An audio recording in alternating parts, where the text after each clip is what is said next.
圣尊城。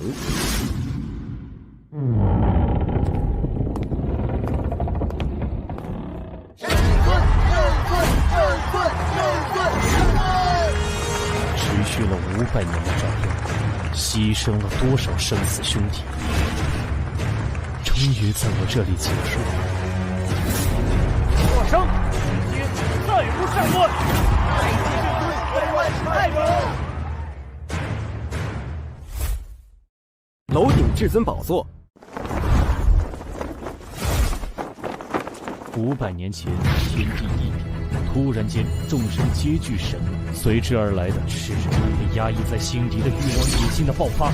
一场持续了500年的被称为末法时代的大乱战开始，经历了无数的危机与机遇，让我变得强大。我凌云峰以举世皆无可匹敌的无上大能、压倒性的实力，一举平定了各方势力。世间终于迎来了和平，终于可以好好休息了。 现下，就让我好好享受这无比珍贵的安静吧。我不是说过，在这里的时候不允许任何人来找我的吗？哎，我可是你的师弟啊，对我还要讲那些规矩啊。师弟师妹里面就属你最皮，有什么事儿？道宗掌教的阴符密信。道宗千帆雪，这个极度自负、从不求人的女人，为什么会？ 发来与天下各宗约定，只有在紧急时刻建立的机密联络的音符。退下吧。走了，师兄。突然回想起一些羞辱的往事。15年前，恰逢我在一秘境寒潭修炼混元九转心法，就在星光打通生死玄关的重要关头，这个女人突然出现。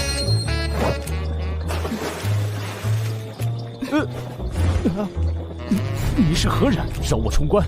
千帆雪，没想到你修为这么深，中了烈性媚药烈阳散，还能跑到这里找救兵，你们就一起死吧！云水沉剑。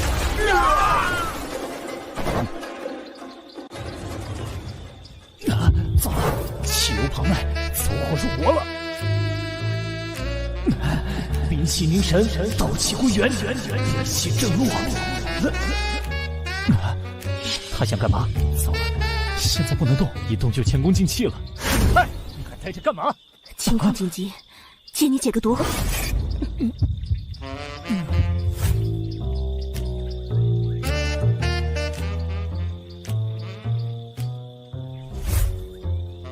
日后有困难，报上我千帆雪的名号，必当报答解毒之恩。我操，这就是传说中的事了拂衣去吗？玷污了老子的清白，就这么走了？千帆雪，老子记住你了。 真是屈辱的回忆啊！想我凌云峰一世英雄，然被他拿来当解毒的工具人。后来，在一次各宗围剿魔宗的战斗中，初次见面，道宗九州行令千帆雪。幸会啊！但我怎么感觉咱们似曾相识啊？是吗？我对男人一向脸盲。更可气的是，之后也曾多次一起合作奋战的经历，但是这家伙居然没事的人似的，把我当成陌生人一样。但是这个女人确实有着不输男儿的勇略和胆气，也有着为了和平而豁出性命的觉悟。奋战多年后，她成为了道宗新一任掌教。今夜子时，道宗后山不归封地，要事相商，务必前来。邪魔外患都已经基本压制的当下，会有什么紧急的要事需要动用阴符？道宗。 不归封地。我去，偏偏选在这种地方，马上就勾起了屈辱的回忆。圣尊，你来早了。普天之下，能让道宗掌教千帆雪动用阴符的事情，勾起了我的好奇心。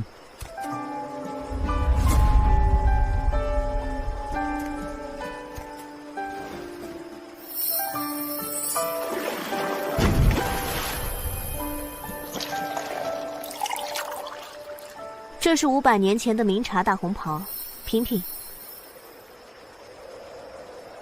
说吧，是哪路邪道余孽要搞事情？事关我们的儿子。哦，我们的儿子怎么了？你在说什么？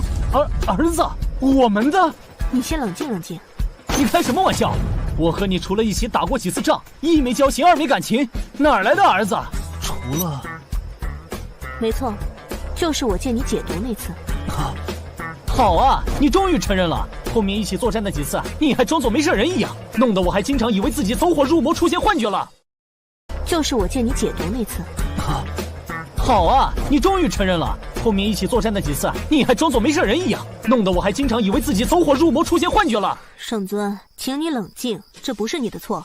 你让我怎么冷静？老子这辈子对女性恭敬有礼，平等待之，从没有越轨之举，却被你做了解毒的工具人，还拖走了老子的。最后你倒好，歪屁股来一个4两福音券，连句谢谢都没有。够了没？有本事声音再大点，弄到整个道宗山门都知道。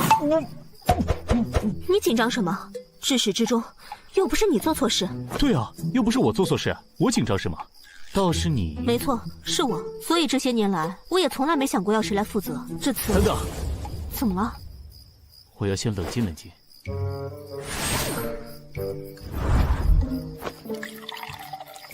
数十壶下肚。事已至此，那就如你所愿，我们结婚吧。啊？你说啥？哎！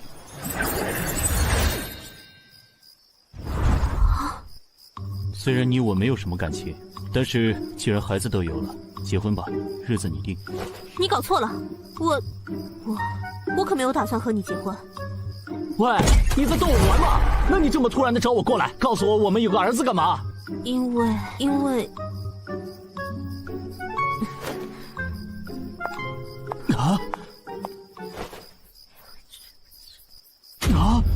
什么？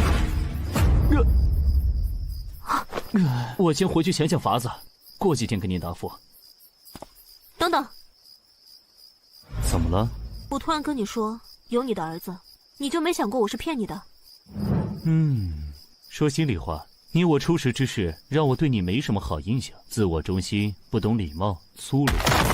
但是后来咱们一起面对的那些决死恶战，你那奋勇杀敌在前不输男儿的气魄，让我又对你有了改观，还挺欣赏你的。有时候还想过和你结拜为兄弟。谁稀罕和你做兄弟？还不快去想办法！那就过几日后见。啥情况？啥情况？啥情况？什么情况？什么情况？什么情况？儿子！什么情况？淡定，淡定。本尊心境一修至古井不波，水天止境，万千强敌于我面前都面不改色。现在怎么会心跳得如此厉害？不行，突然这么惶恐让我很不适应，要找人打一架才行。魔宗摘天阁。圣尊，快拉响警报！警报太慢了。叶万万，出来干架！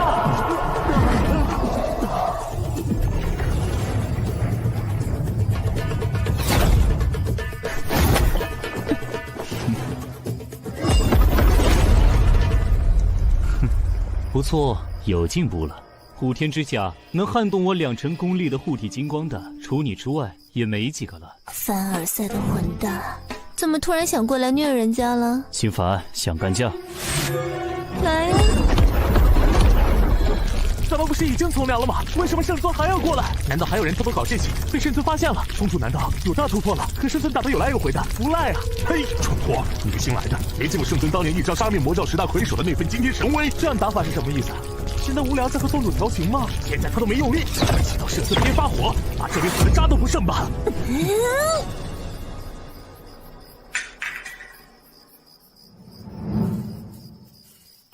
来。大哥，你每次有什么烦心事就找我来干架，我这小身板会散架的。少来，以前都是你追着我试招，我啥时候抱怨过？放眼天下，也只有跟你打架才能痛快一点。普天之下，也就你把我当男人一样揍，其他男人哪个不对人家怜香惜玉？我们不是打架打出来的老铁吗？普天之下还有啥事能让我们的无敌圣尊烦心的？我可是十分好奇呢。没有任何先兆，没有任何心理准备，我突然间冒出个儿子，还是和那个千帆雪的。对不起，我没忍住。我完全不知情，好不好？就是之前我在修炼的时候，不许欺负我妈妈。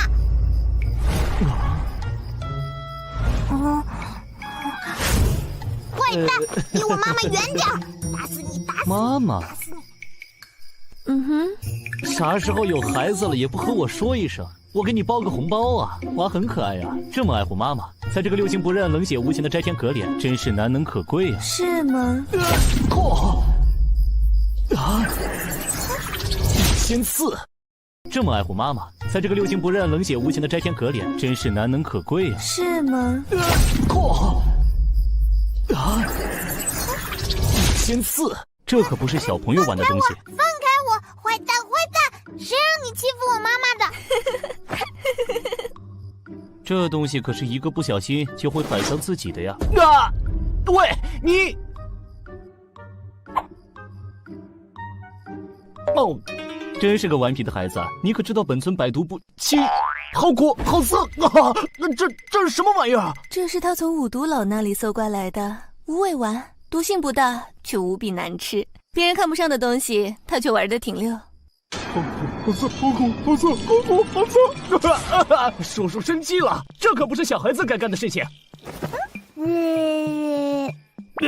好苦，好苦！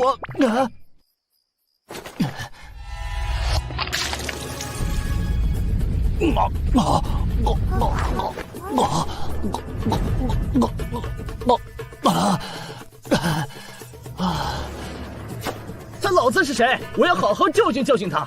居然把女儿养成这样，顽劣不堪！你女儿，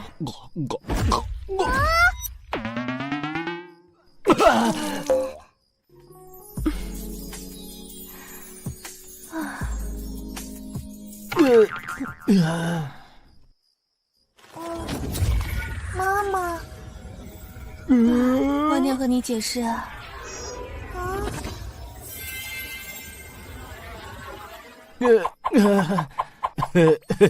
这不是青岛啤酒吧？怎么这么烈？让我幻听了。要不再喝几口醒醒神？谁济贫下肚？好了，他老子是谁？是你。你这个女魔头，是不是老毛病又犯了？嘴里没一句实话。秦凡雪，我好歹还记得，我和你根本就没有发生过什么啊！确实，你还不记得呢。10多年前，我还是摘天阁圣女的时候，你神功出尘，疯了似的屠灭魔门众多高手，逼得原本各自为战、互相算计的魔头们联起手来，终于将你抓住了。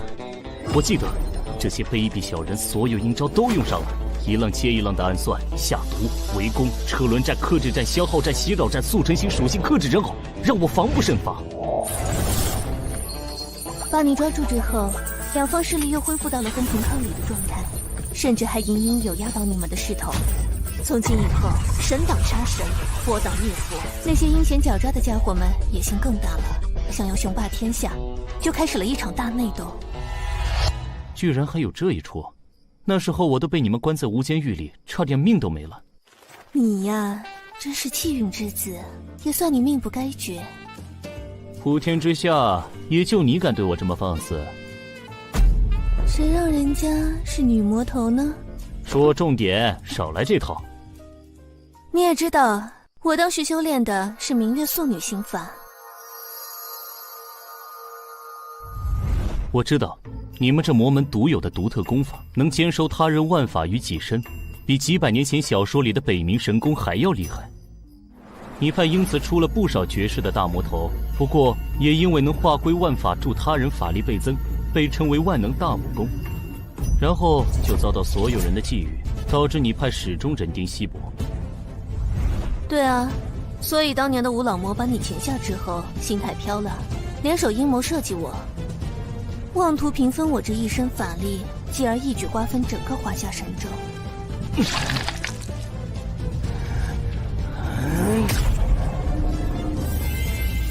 这几个人精老魔，狡猾奸诈，诡计多端，离经叛道，让我受尽屈辱。越想越气，他们现在躲在哪里？我想去把他们揍一顿，出出气。行了行了，要是你看到现在的他们，恐怕就气不起来了。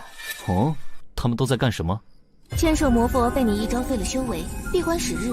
据说大彻大悟，由魔入道，开始走遍神州大地，弥补曾经犯下的罪业去了。哦，我就说这家伙佛理通玄，遍及犀利，明明了悟佛理，为啥会入魔呢？唉，既然从良了，我还真下不去手。阴山鬼叟炼制驱策万千幽冥鬼王鬼将，自负天下无双，却被你使出的至真纯阳无垢的一剑杀灭3000凶鬼邪灵，吓得他心胆俱裂，神魂离散，现在住在精神病院重度病房。这还有其他几个？算了，真是恍如隔世，没想到他们的结局居然是这样。喂，你这家伙自从入了太乙境，真是越来越可怕了。随手就能把啤酒罐捏成稀释的七色幻彩石，拿来泡妞，要迷死多少女人呢？喂，别岔开话题，你还没说你是怎么……太乙境真是越来越可怕了。随手就能把啤酒罐捏成稀释的七色幻彩石，拿来泡妞，要迷死多少女人呢？喂，别岔开话题，你还没说你是怎么……后来嘛，他们联手做局，对我下了天下第一猛药烈阳散，企图乱我神智。我当然没那么轻易就范了，拼死逃了出来。又是烈阳散，我去！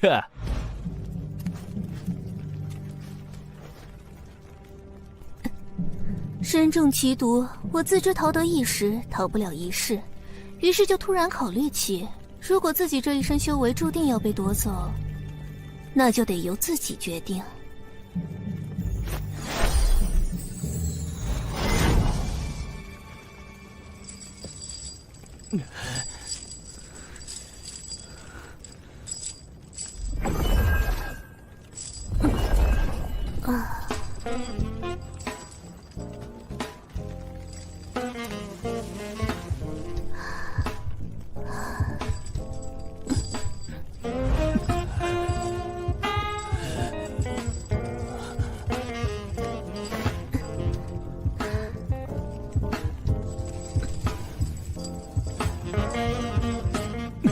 封魂术。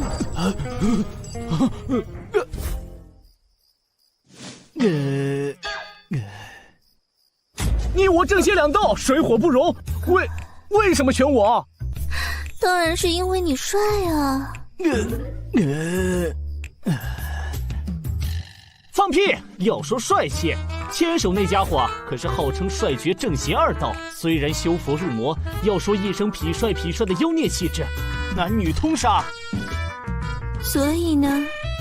所以给我说真话。你还挺有自知之明的嘛。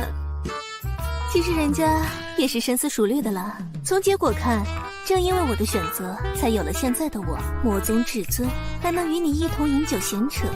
若是不选你，搞不好人家早就香消玉损，神死道消了呢。果然是机关算尽的女魔头，明明算计到我的头上，此时此刻我却还拿你当兄弟，这理由我信。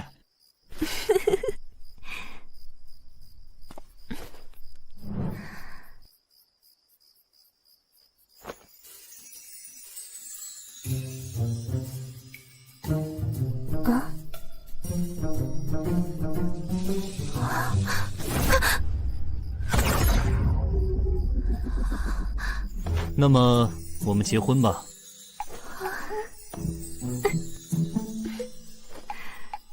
戒指很好看，我收下了。结婚，请恕我拒绝。啊，你什么意思啊？字面上的意思啊。喂，你和千帆雪商量好的吗？都拒绝的那么干脆。哦，他用什么理由拒绝你的？他怕孩子一旦被冠上我这个老爸的名头，会被周围的人孤立，天下初地，根基不稳，孩子还会被记恨我的仇家盯上，与他不利。他说的很对啊，接下来要面对的问题还很多。你虽已当是无敌之能，强定天下，但是于内，你之下还有3散仙、4绝顶、5宗、8帮的绝顶高手们都在隐而不发，敛迹藏形，其中不少都在觊觎你这无敌至尊之位。于外，神州之西有大罗刹，统帅西域诸国，南摩尼、北韩离，东方隔着大洋自称天国的联邦操纵着东海邻国，都觊觎着我灵气丰沛。你还有不少硬仗要打，孩子会成为你的软肋。可是这里藏着的都是些杀人如麻、离经叛道、声名狼藉的大小魔头，这里会更安全。你可不用操这份心，他可是被称为摘天阁小魔星，而被这里的老家伙们畏惧着。这不就连你都吃了他的暗亏吗？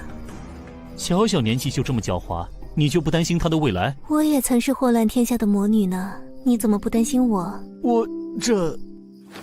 想想你当初为之奋斗的理想，我虽为你们口中的魔道中人，从来对和平安定一点都不感兴趣，但是有了玲珑后，让我觉得换种活法似乎也很不错。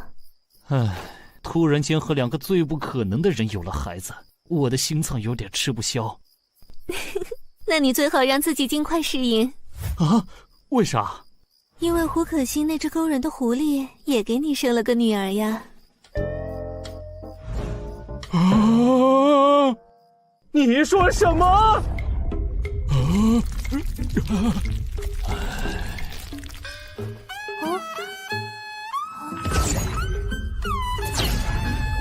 变得越来越有趣了呢。不可能，不可能！与这胡可欣相交之事，是当时为了和西南大越昆仑建立外交同盟之事。不可能，不可能！与这胡可欣相交之事，是当时为了和西南大越昆仑建立外交同盟之事。我的记忆全都很清楚，根本没有发生过什么不可描述啊！不对，难道12年前神州人处五龙争逐的局面，西方大罗刹国生了东扩之心？第一步便是以大罗刹太阳王与九尾妖王胡可欣合军为王，先做下第5亲王白夜为师，至神州西南门户的万妖国度的大越昆仑让其称臣。我受托作为神州使节，单枪匹马赴大越昆仑。那一日，我一剑斩亲王，天下正动，大越国政变。完了！你都干了什么？大罗刹第5亲王白夜，大罗刹国地无法交易，被你一剑斩了，你就是少数。动手之前可曾想过，大罗刹国强兵压境，我大越小小群妖栖身之地要好，你们神州政治内乱，立得住吗？国主尽可放心，正因不想战，才派了白叶子等人。作为来使示威，只有斩了他，罗刹才不会即刻入宫。九州杀神凌云峰，不仅理财经验，没想到这胆也是不错。承蒙夸奖。虽然大罗刹国未必成兵来攻，若是以此降目，强行让我归顺做他的远近，静观神州乱局变化，适时来攻，又方明天。大罗刹内部初定，表面一统。神作与王权力相互依附，10年之内经不起一战。他若敢前世再来相遇，也让他问过此剑。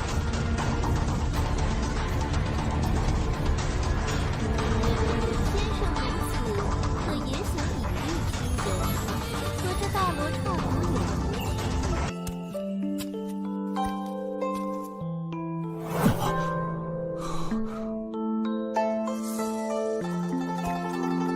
说到底，我们这些夹在大国之间的边陲小弟，为了求得平安，便只有附庸、伪制、和亲进贡这点手段。那么，上使大人，您是想要哪个呢？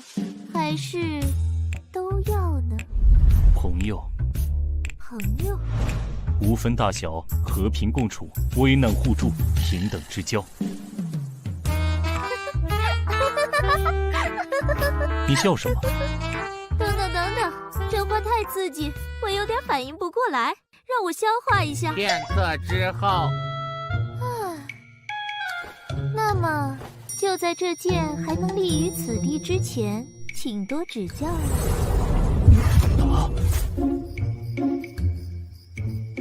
问题就出在这里。之后我便于第2日回去了。现在想来，我并没有这之间的记忆，这是怎么回事？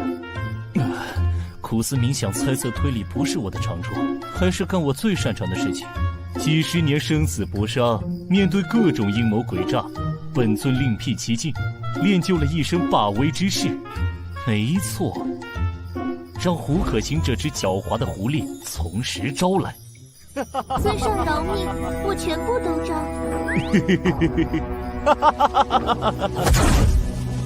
我们的圣尊已经心乱如麻，完全忘记了此行的目的。大越国政变，神户大罗刹上国特使臣驾临。他们今天有外事。不对啊，我这会儿不是应该愤怒的到这只祸水妖孽的面前，指着他的鼻子大声质问他的吗？我为什么要躲呀？我该怎么说呀？胡可欣，你当时是不是对我做了什么？给我从实招来！这样是不是有点凶啊？老爸，你来干什么？来找胡可欣这女妖精的麻烦。为什么你要找老妈的麻烦？当然是因为是谁？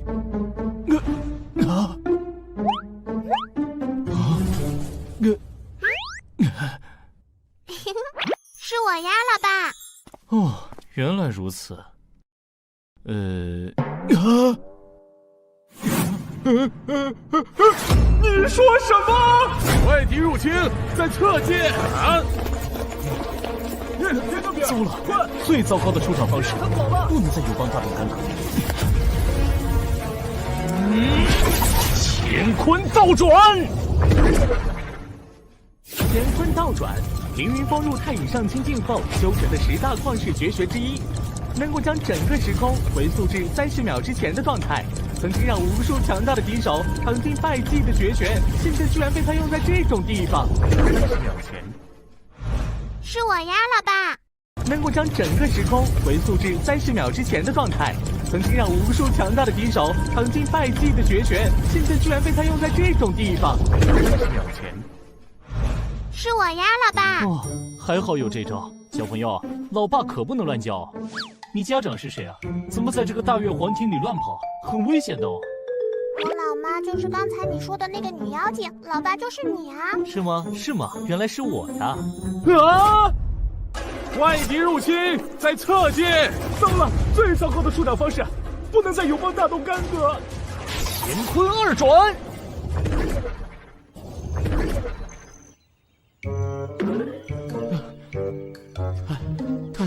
太突然了，差点乱我道心。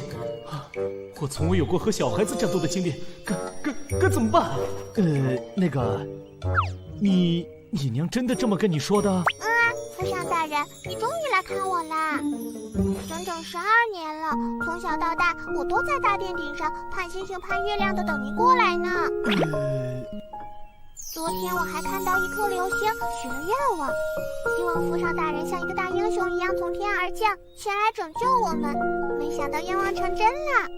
12年，看来他说的没错了。面对眼前这个渴望爸爸的孩子所展现的纯真，圣尊瞬间觉得愧疚万分，自责难受。对不起，老爸来晚了，来吧，爸爸抱抱。府上大人，你快救救母山和我吧！大罗刹国派了使者过来，向大越国索要进贡。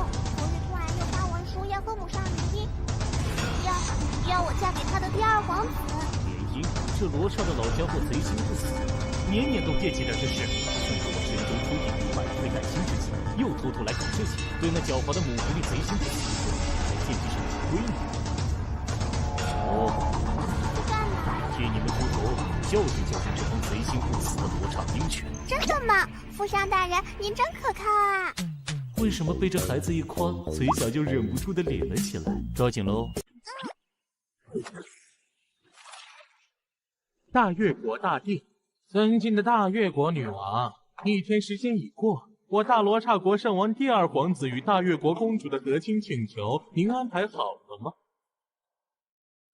我儿年纪尚小，顾及婚嫁之龄，等再长些时日再探讨不迟。此时圣王早已为女王考虑过了，只需将公主接去圣都，一边接受最好的教育，一边和2皇子亲近培养感情，待到适婚之龄，即可举办举世皆知的盛大婚礼。大越国也能永享我大罗刹国之庇护，延年千秋万世。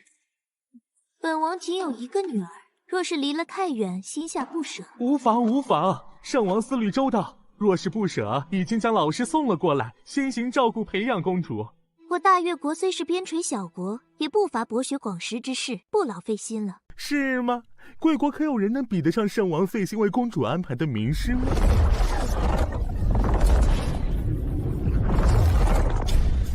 这位是大罗刹国国师座下第1大弟子，被誉为掌管生与死的黑暗大法师，圣王赐予神号死神之息圣安努特格林。老夫一生从未收徒，久闻大越国公主殿下天赋过人，昨日见过姿势确实超凡，可继承老夫一身衣钵。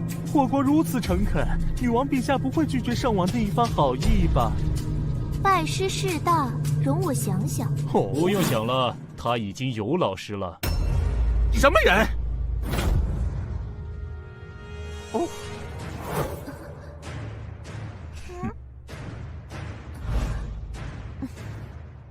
我倒是哪位呢？不讲礼仪，也不通报，就闯我这大越国殿堂，参见圣尊。您怎么来了？也不事先通知一声。圣尊，大师，怎么办？传闻这圣尊一统神州，无人能敌啊！神州初定，百废待兴，诸事繁多。圣尊日理万机，怎么会有时间突然来此收徒？莫不是不肯让我收徒演的一场戏？对呀，我等刚到此地，即使他们要偷送消息，也不可能这么快赶到。对啊，莫不是圣尊与奴家心有灵犀，还是心中想念奴家，偷偷前来探望奴家的日常起居啊？该不会人家今早沐浴更衣的时候你就来了吧？母上大人，乖，你怎么把他带来了？你这狡猾的母狐狸，倒是挺会利用我尊王。可是大使还不相信你是圣尊本人呢。神州第一人的圣尊要收徒，本使自是不便夺人所爱。不过，若是假扮东方大国的至尊，这个罪名可是不小。就让在下为了神州新君的颜面，试试你的真伪吧。不过，若是假扮东方大国的至尊，这个罪名可是不小。就让在下为了神州新君的颜面，试试你的真伪吧。哇，母上，这个老家伙和我们一样狡猾呢，用了这个借口，打赢打输都不得罪人。哼。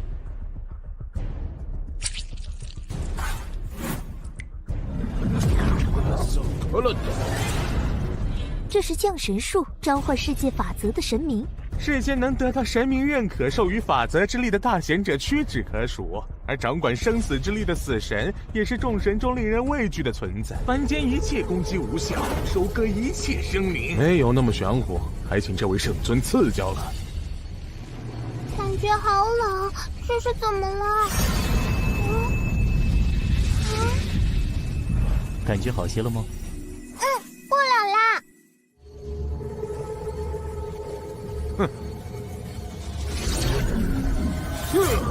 降神术算个什么东西？听说过东方的玄术化神吗？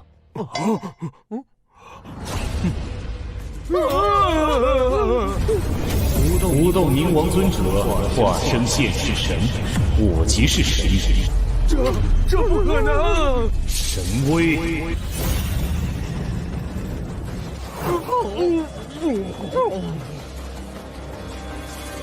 告诉你们的王，神州虽是初定，只要有我在，即使周边邦国也休想染指一分。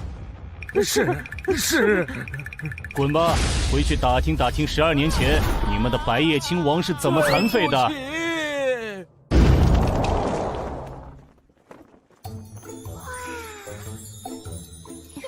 母上大人，母上大人，是你安排父上大人前来救场的吗？我也不知道啊，罗刹使者来得突然，圣尊是如何得知此事的？本尊耶！母上大人，你中计了，终于被我掏出来了。他真的是我老爸，是不是？没错，你赢了。耶！我终于找到老爸了，母上大人。老爸要说帅气，只能算中等，脑子还憨憨的，就是厉害点儿。母上大人怎么会挑中他的？喂，你们在说些什么啊？大概天时地利与人和都遇在了对的时间吧。喂，别当我不存在啊！你们这是什么情况？真是的，一点儿都不怜香惜玉。这套天蚕素纱的裙子只有这一套，刚才被你释放的大招割破了，先陪人家去寝宫换身衣裳。走吧。啊，去哪儿？等等我，母上，老爸。请攻。啊！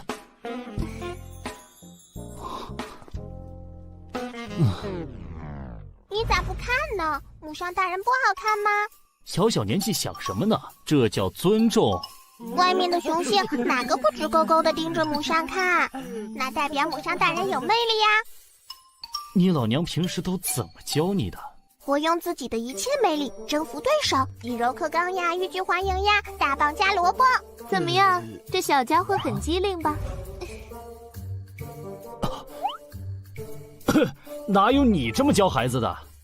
这小家伙学得可快了，狮虎帅、大元相的崽子们都被他训得服服帖帖的，唯他马首是瞻呢。歪理，快说，到底怎么回事？这小家伙懂事之后，就一直想知道他爹是谁，我始终没告诉他。爹是本尊，很让人丢人吗？所以我和他玩了一个游戏，让他自己找。人家翻遍了大越国的外事目录，把10几年前所有可能的人都列了出来，然后一个个的试探，就还剩几个了，其中就有父上大人。没想到父上大人自己就找上门来了，然后我就顺水推舟，一边让父上大人来救场，一边就可以从母上大人这里来套话了。哦，我懂了，我懂。素质教育，寓教于乐，对吧？作为大越国下一任女王，在大国包夹之下纵横开合，左右逢源，这是必须掌握的技能，也是她未来能够保护好自己，守护好万千妖族子民的王道。那就不当这个公主了，做个快快乐乐的孩子。世界上不太平，我等王族必先承其重。世界上不太平，我等王族必先承其重。我想要的太平，不只是一国之太平，而是让渴望太平安乐的人都能够享有。我希望孩子能无忧无虑的生活。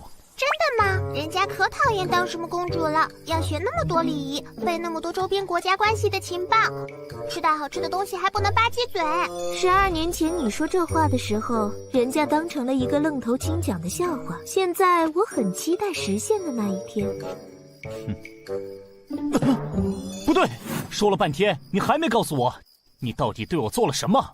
为什么我什么都不记得？母上大人，您对父上大人用了那招。不愧是我家的宝，真聪明。啥招？我大越国建国数百年，不仅仅要靠手腕，也要有强大的后代。目标首重情义和实力，次看背景与权势。但是那些目标人物大都是惊才绝艳、惊世无敌、手眼通天之人，或有伴侣，或有联姻，或诸事牵绊。如无看家手段，哪能次次如愿？母上大人说我九尾狐一次，中招只可随100步。母上大人，10多年前，父上大人虽然厉害，和当时顶尖的大宗师们也还有差距吧？您为啥选中了他呢？对啊，为啥盯上我了？我也太无辜了吧！大约是人家唯一一次被某人的率真和勇敢勾起了魂吧。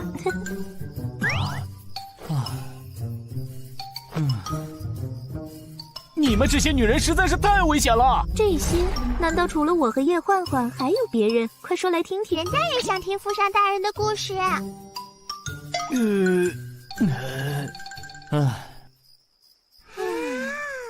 哎呀，首先呢就是不啦，然后呢就是1个小时之后。既然他们都不肯和父上大人结婚，不如就由母上大人和父上大人先结婚吧。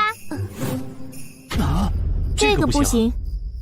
为什么？2国领袖之间的婚姻涉及到的不只是2个人之间的事情，一国之主驾驭我，等同大越国并入神州。大越国里的反对势力是万万不会允许的，就会有引发大越国内战的风险。没错，要圣尊入赘大越国更是万万不能。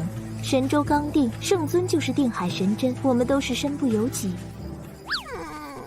明明找到了父上大人，人家还是要做一个没有父上的可怜的孩子吗？我讨厌你们！哼！啊，等等！啊！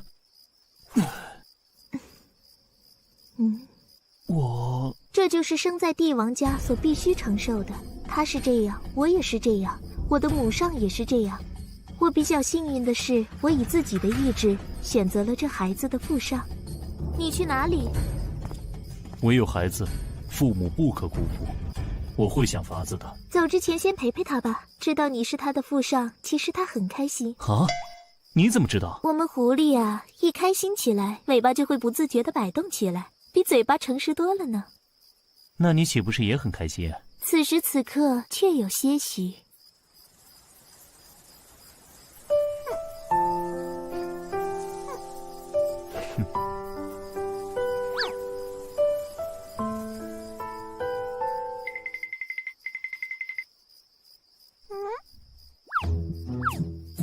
我们狐狸啊，一开心起来，尾巴就会不自觉地摆动起来，比嘴巴诚实多了呢。对不起。有什么好道歉的？大人们都有很多身不由己，我还是小孩子，不懂很正常。要不是那只母狐狸说，这孩子摆动尾巴其实是很开心，孩子的心思还真是难懂呢。干嘛摸我头？我和你又不熟，你只是我生物上的父上大人而已。初次见面，我想送你个礼物，你想要什么？真的要什么都可以。我要一颗星星。哦，好，我这就给你摘一颗，跟我来。我飞起来了，哈哈，我飞起来了！再高点，再高点。好。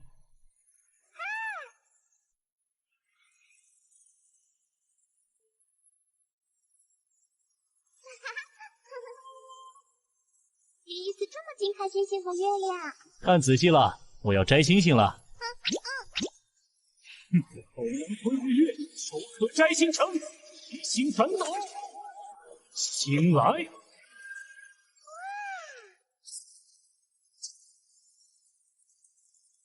哇！口能吞日月，手可摘星辰，一星反斗。星来。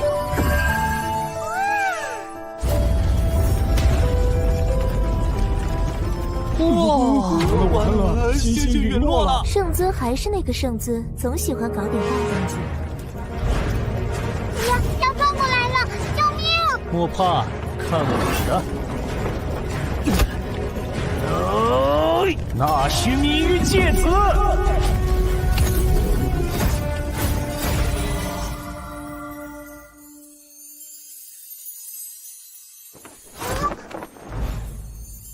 拿去。这就是星星吗？好漂亮啊！你喜欢就好。哼，别以为拿一颗星星就能讨好我。你笑什么？那狐，你母上告诉我，你一开心就会摇尾巴。才没有！人家讨厌父上大人，那么久了都没来看过人家，害得母上和人家总是被欺负。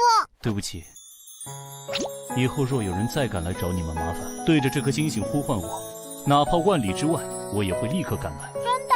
不是外交辞令？真的，你父上大人可厉害了，说到做到。我相信父上大人。星星摘来了，回去吧。好。我还不知道你。我叫轩轩，带草字头的。轩轩，真是个好听的名字，我记住了。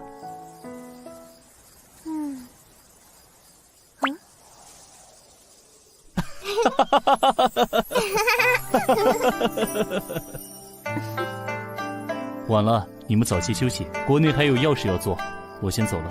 要常来看我和母上哦。好，拉钩。拉钩上吊，100年不许变。不行，父上还要和母上拉钩才算数。这个，来，快点啊，父上大人。嘿，话就不用说了吧？当然要说，不然怎么算约定？快说，快说。拉钩上吊，100年不许变。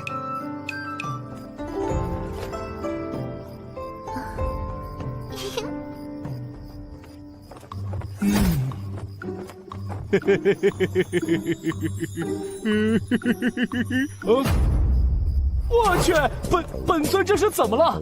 居然会这么失态！东西怎么又乱了？深呼吸，深呼吸。圣尊因为初为人父，不自觉地感觉到温馨，从而感觉到自己从未感受到的情感体验，而变得过度紧张，意外开发出了新的超绝法术——吞吐天地。我去，心里还是紧张的不行。突然间有了儿女，还是和那3个根本不可能的女人，我一点心理准备都没有，怎么办？怎么办？啊，有了，找文玉峰那家伙商量商量。他可是被称作圣天一部的无双谋士的家伙呀。说走就走。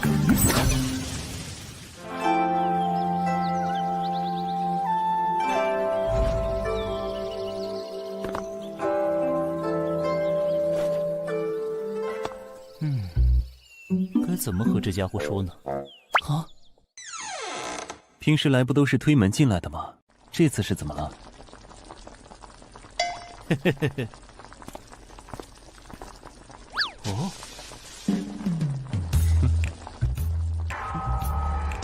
快来快来，整2口。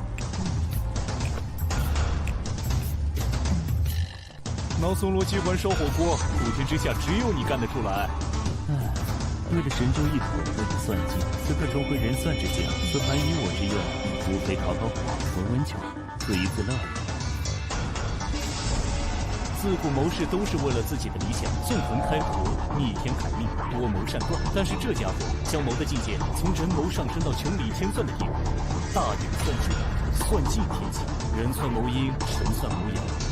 但是在能够算尽未来一切可能的天算面前，所有的阴谋阳谋在无尽的算力面前毫无抵抗之力。但是此算之后，他耗尽毕生算力，由天算回归人算之境。神州未定，还有很多事情等着我去做。我这天算已算定就必成一格，这后事就靠圣僧有人决定了。我物色了一间草庐，有事无事都派来寻我聊聊。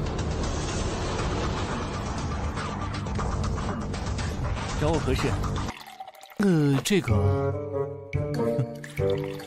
你是不是有个朋友最近遇到点烦心事了？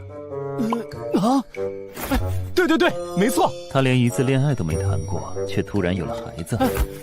没错没错。你怎么知道？你重回天算之境了？定位，说说你朋友的事吧。他恋爱了，还突然有了孩子。没错没错。你怎么知道？你重回天算之境了？定位，说说你朋友的事吧。我那朋友一直在忙着工作，从未与异性有过交集，却突然发现和几个最不可能的女人有了孩子，他完全不知道该怎么办。他来找我商量，你说我也是单身狗一个，哪里懂这些？这个比电视剧还狗血，魔幻现实主义啊！继续。哪有什么继续啊？我又帮不上什么忙。但是既然人家有求于我，就是信得过我，我总得帮点什么，所以就来找你了。你给点主意啊！哎呀，你看我们的圣尊还真是热心肠啊，又不是什么世界毁灭、生灵涂炭的大事，都这么急人所之急。为兄弟两肋插刀，应当应分。你这家伙要有什么事，我也一样急啊！对，你的古道热肠，我是深有体会。放手啊！我这小身板吃不消。知道就好，快给点主意，我好回去交差。我想想。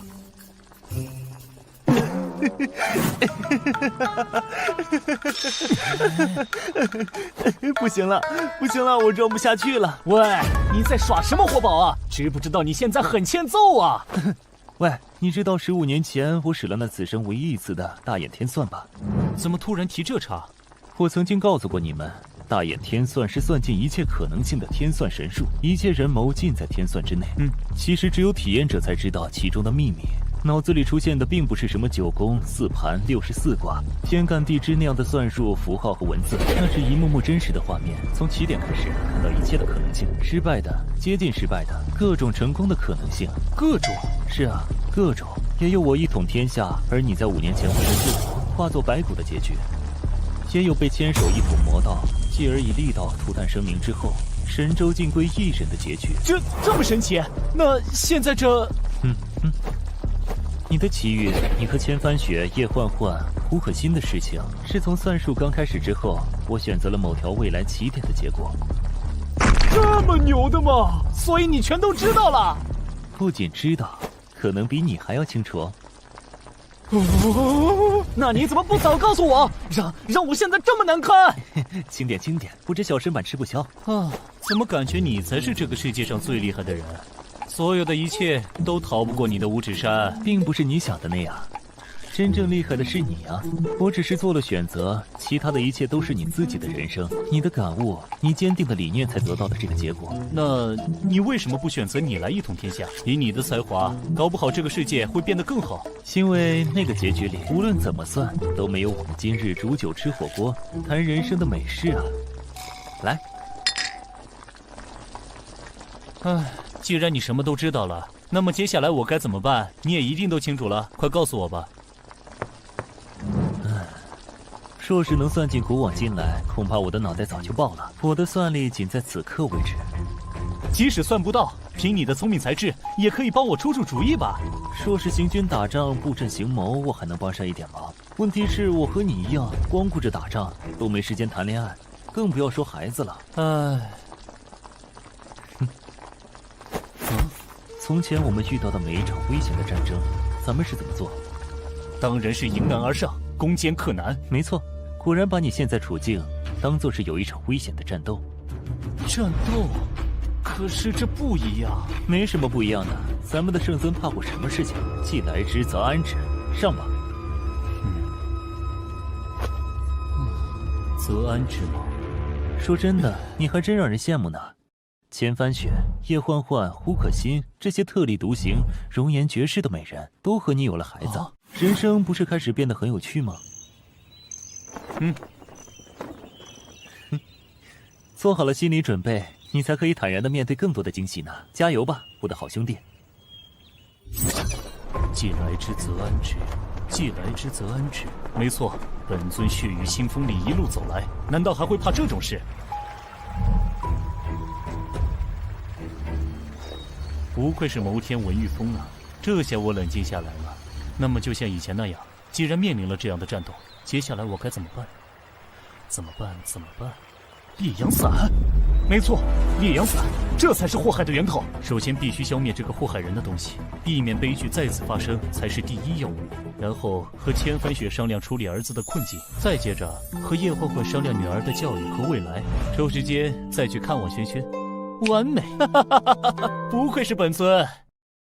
然后和千帆雪商量处理儿子的困境，再接着和叶欢欢商量女儿的教育和未来。抽时间再去看望轩轩，完美！不愧是本尊。圣尊成鼎。师兄，怎么把我叫到这里来了？因为秘密。秘密？快说，我最喜欢秘密了。谛听阁都手痒痒了呢。去发动谛听，找到天下第一媚药烈阳伞的来源。烈阳伞？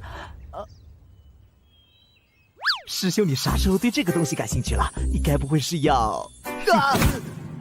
师兄的玩笑也敢开，皮又痒了吗？对不起了，师兄。给我查处烈阳伞的来源，这个祸害人的东西必须予以封印。师兄，烈阳伞的出处，谛听阁一直有掌握，不过什么？我怕你会为难。此为乱世之物，天下已初定，这种东西就没有存在的必要，不然不知道又会祸害多少人。此物流出自叶家。叶家？哪个叶家？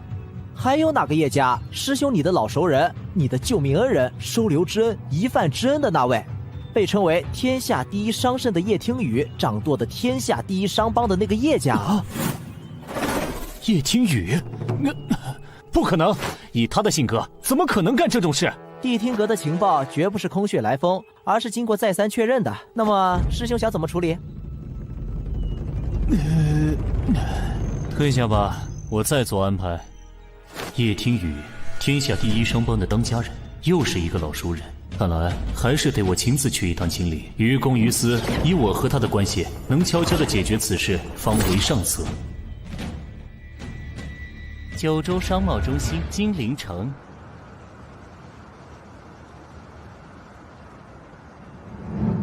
叶家总部大楼。天眼通顶峰境界，天眼灵剑不漏关。大楼有半圆形的结界6层，大楼共有5等分，一层比一层有着巨大气场的气芒，地面下有着露天的大阵，还有楼中的5个超级高手看着散发出来的气芒，应该是天下前20大高手的水平。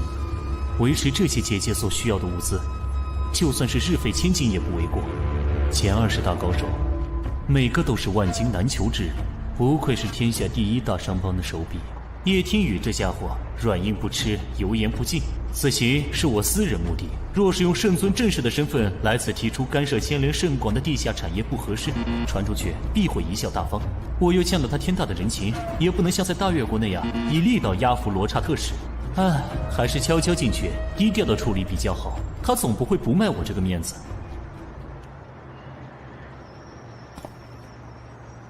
先观察下入口的情况。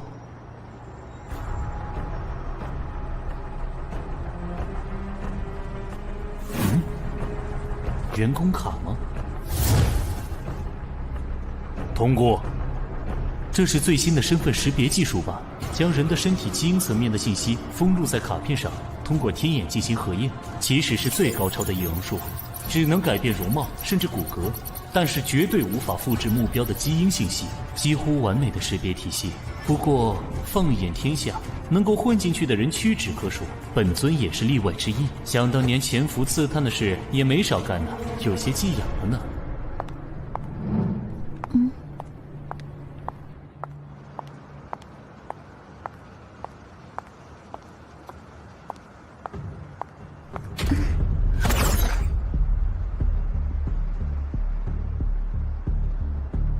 得罪了，借你身份一用。超绝变身法门，法相众生。法相众生，复制目标对象所有的基因信息，只有太乙玉清境界方能实现的超级秘法，完美。这身体有些内分泌失调，脾胃虚寒，这种小病，我就帮你从根子上治好，作为回报吧。好了，然后是隐身法、金刚结界、岩石还神秘法，这样他的安全就万无一失了。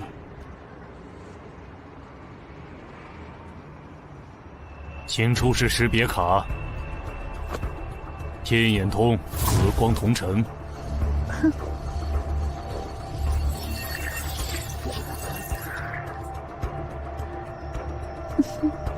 核验通过，请进。谢谢。小试牛刀，第1关轻松通过吗？那么守在第1层的高手是谁呢？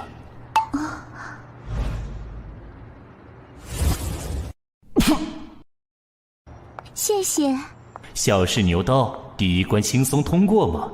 那么守在第1层的高手是谁呢？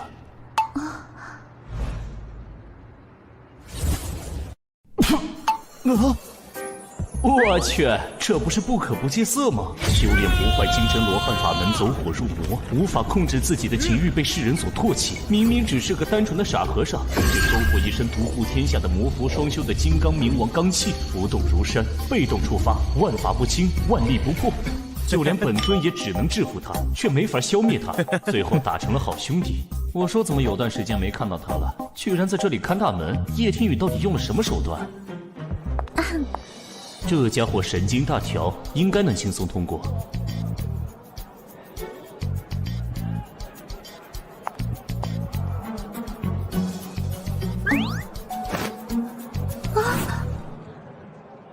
我去，什么情况？难道穿帮了？哪里出问题了？喂，昨天你爽约了，人家在好太要等了你1宿，你干嘛去了？人家可是为了你精心准备了一场脑洞大开的约会呀！他们还有这一腿，这也太巧了吧！这身材直戳不可不戒色的口味，加上他的反差萌，反倒成为妹子们的心头爱。你要怎么赔人家这片被辜负的真情啊？我去，放开我！你不告诉我原因，我就不放开。你哪怕红了我都不放开。还好我知道怎么对付这家伙，不然真的就麻烦了。狠狠地扇他一耳光，然后把问题抛给他。什么原因？你问我？你不会自己想吗？对不起，亲亲，我错了，我反思。没想清楚别来找我，我要工作了。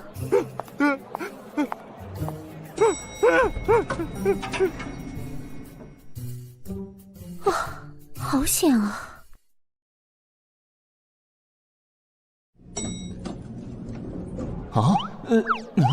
每隔20层电梯就换一次，为了防止潜入者一路直升顶层，思虑周详，真是叶家的风格。这层的守门人会是谁？糟糕，算胜！吴应生，此人天赋异禀，过目不忘。本是东方世家第一谋士，唯独败在文玉峰的天算神术之下。东方世家落败之后，这家伙也失业了，没想到也藏在这儿。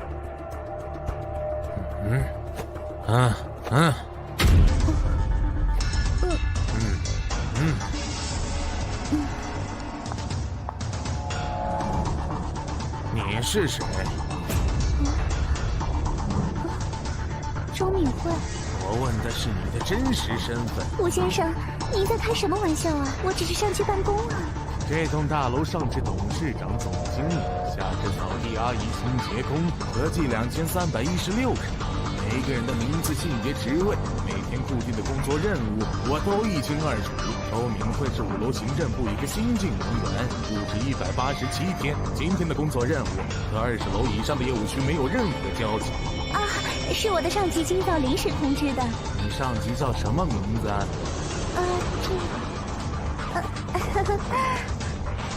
怎么办？能在这个老头面前说谎的人还没出生啊！有了！乾坤斗者也是我的，乾坤我定！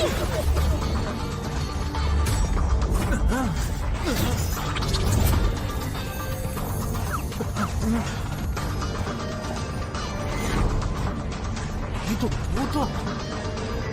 这个法术能够任意操纵周围时空的流逝，圣尊独门绝技。圣尊，果然是你呀！没错，是我。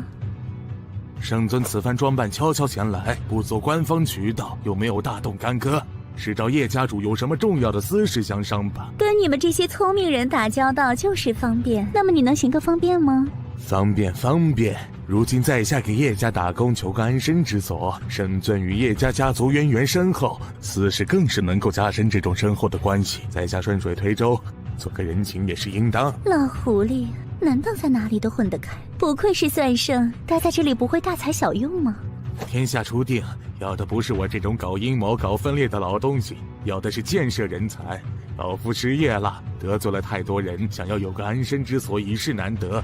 还望圣尊体谅。理解。那么我可以上去了吗？老夫这关没啥问题，只是上面还有3个家伙嘞，另外2个应该没什么问题。老夫传您应对之法，只是还有一位圣尊的老熟人，只能靠您自己了。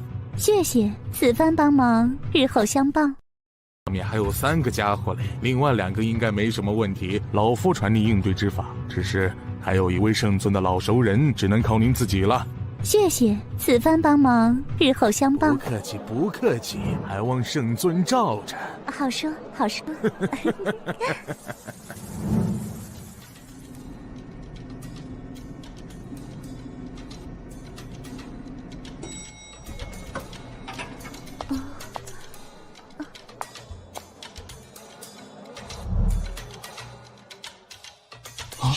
这声音好熟悉啊，有种不好的预感。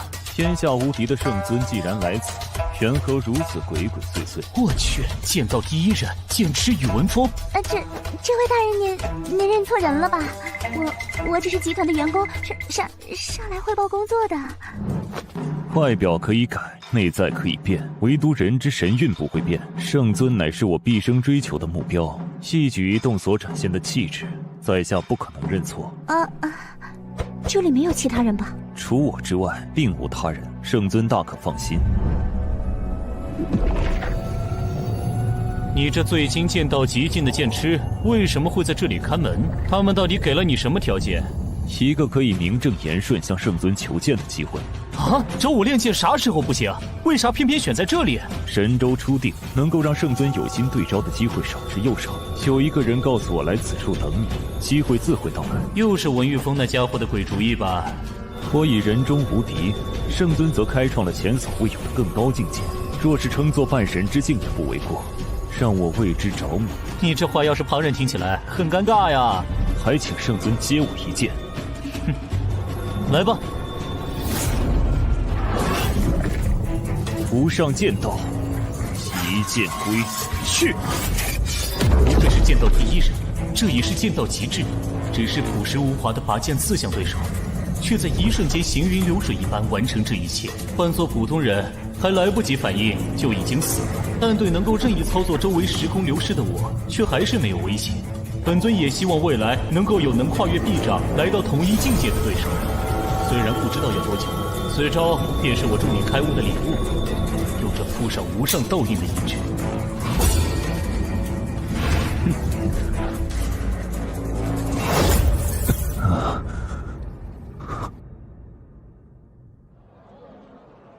如何？谢圣尊赐我机缘。我可以上去了吗？谢家主早已等候多时。啥？他都知道了？是。那我这半天在忙活什么呀？我去！圣尊，你的道心乱了。顶楼叶家总裁办公室。多年不见，真是好大的阵仗啊！就连这间屋子里面也都布置了这么多暗阵。曾经那个精于计算的叶家长女，如今也是天下第一商帮的掌舵人了。圣尊认错人了。啊！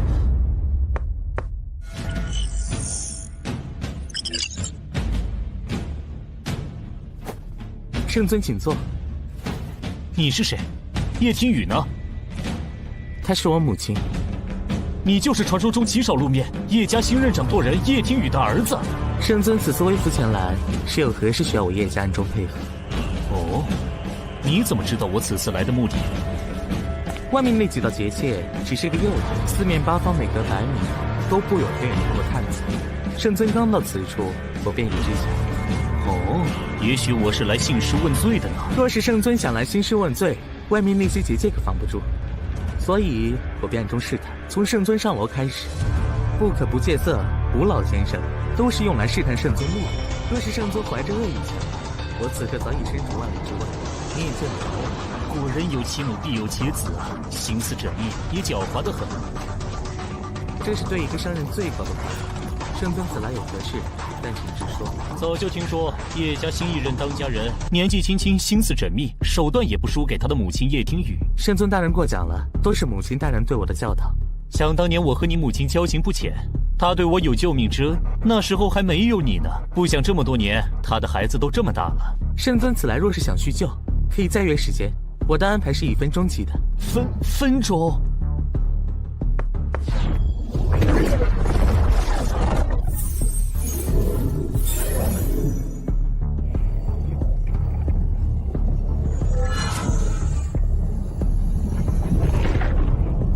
麻衣神术最高秘法的9州小乾坤法，居然被拿来传递情报做商用。普天之下能够有此财力和人力布下此等奇阵的人屈指可数啊！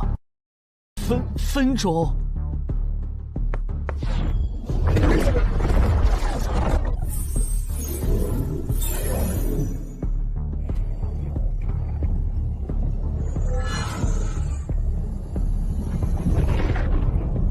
麻衣神术最高秘法的9州小乾坤法，居然被拿来传递情报做商用。普天之下能够有此财力和人力布下此等奇阵的人屈指可数啊！小小年纪便日理万机，情形不辍。想我在他这般大的时候，还是个在江湖中挣扎求生的江湖小子，这小子的前途不可限量。叶天宇真是生了个好儿子。商场如战场，只要能提高效率，钱对我来说只是一组数字，早晚都能赚回来。所以圣尊有话直说吧。好，爽快！我希望你们叶家立刻停止天下第一猛药烈阳伞制造与扩散。办不到。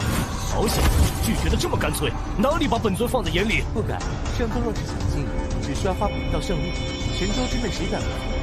又何必像现在这样悄悄前来，浪费双方的时间？此物为祸江湖甚深，留在世上只会制造更多惨剧。本尊尊私下来有此要求，你都不能答应。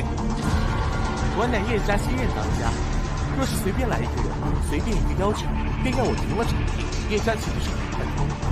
更何况，烈阳伞本身只在机场范围流通，不知圣宗为何执意要停。这烈阳伞乱人心性，祸害无辜，本就不该存在于世。即使没有烈阳伞，天下迫害人的苦要多少有多少，圣尊您查得完吗？慌得完吗？叶家小范围流通烈阳伞，背后有着极其重要的牵涉圣人，岂能因为圣尊一句话说停就停？放肆！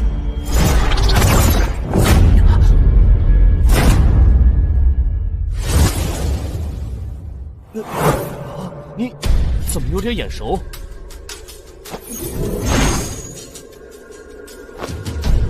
本来圣尊开口了，莫说是这区区烈阳伞，就算是要我叶家原地解散，只要圣尊一句话，我叶家又岂敢说半个不字？这天下又岂敢说半个不字？只是不知这天下，真是如同圣尊一统神州所说的，这天下是天下人的天下，还是说那些只是场面话？这天下就是圣尊您一个人的天下。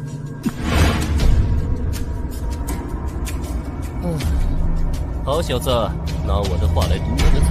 此时此刻，我若是本性发道，逼你照办；若是传扬出去，说我失信于天下，人就不好管了呀。正是，圣尊若无别的事，就请回吧。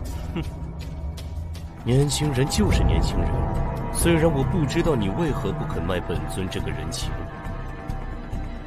但是你若是以为本尊这么轻易就被你打发了，你就太小看本尊了。就让你知道，本尊能够统一神州，靠的可不仅是一身的本事。你想怎样？天下初地，治国是安民，安民便是要理财。叶家是天下第一商帮，本尊前来求教一些时日，为了天下安定，叶家主不会拒绝本尊吧？况我想的，本尊若是天天跟在你身边，你卖一次烈阳伞，我就跟你搅黄一次，看你能忍多久。圣尊日理万机，天下百废待兴，一个人掰成几个人都不够用，哪里有时间一直待在我这儿？你说几个人？你以为本尊是如何在这众多惊世豪杰之中脱颖而出力压群雄的呢？既然本尊私下前来好言相求不行，那就只能换种方式了。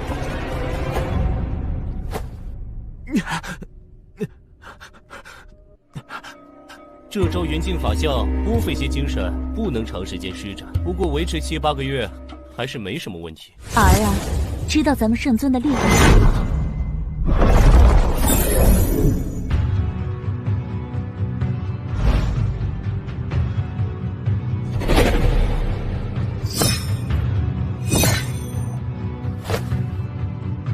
母亲，退下吧，换我来。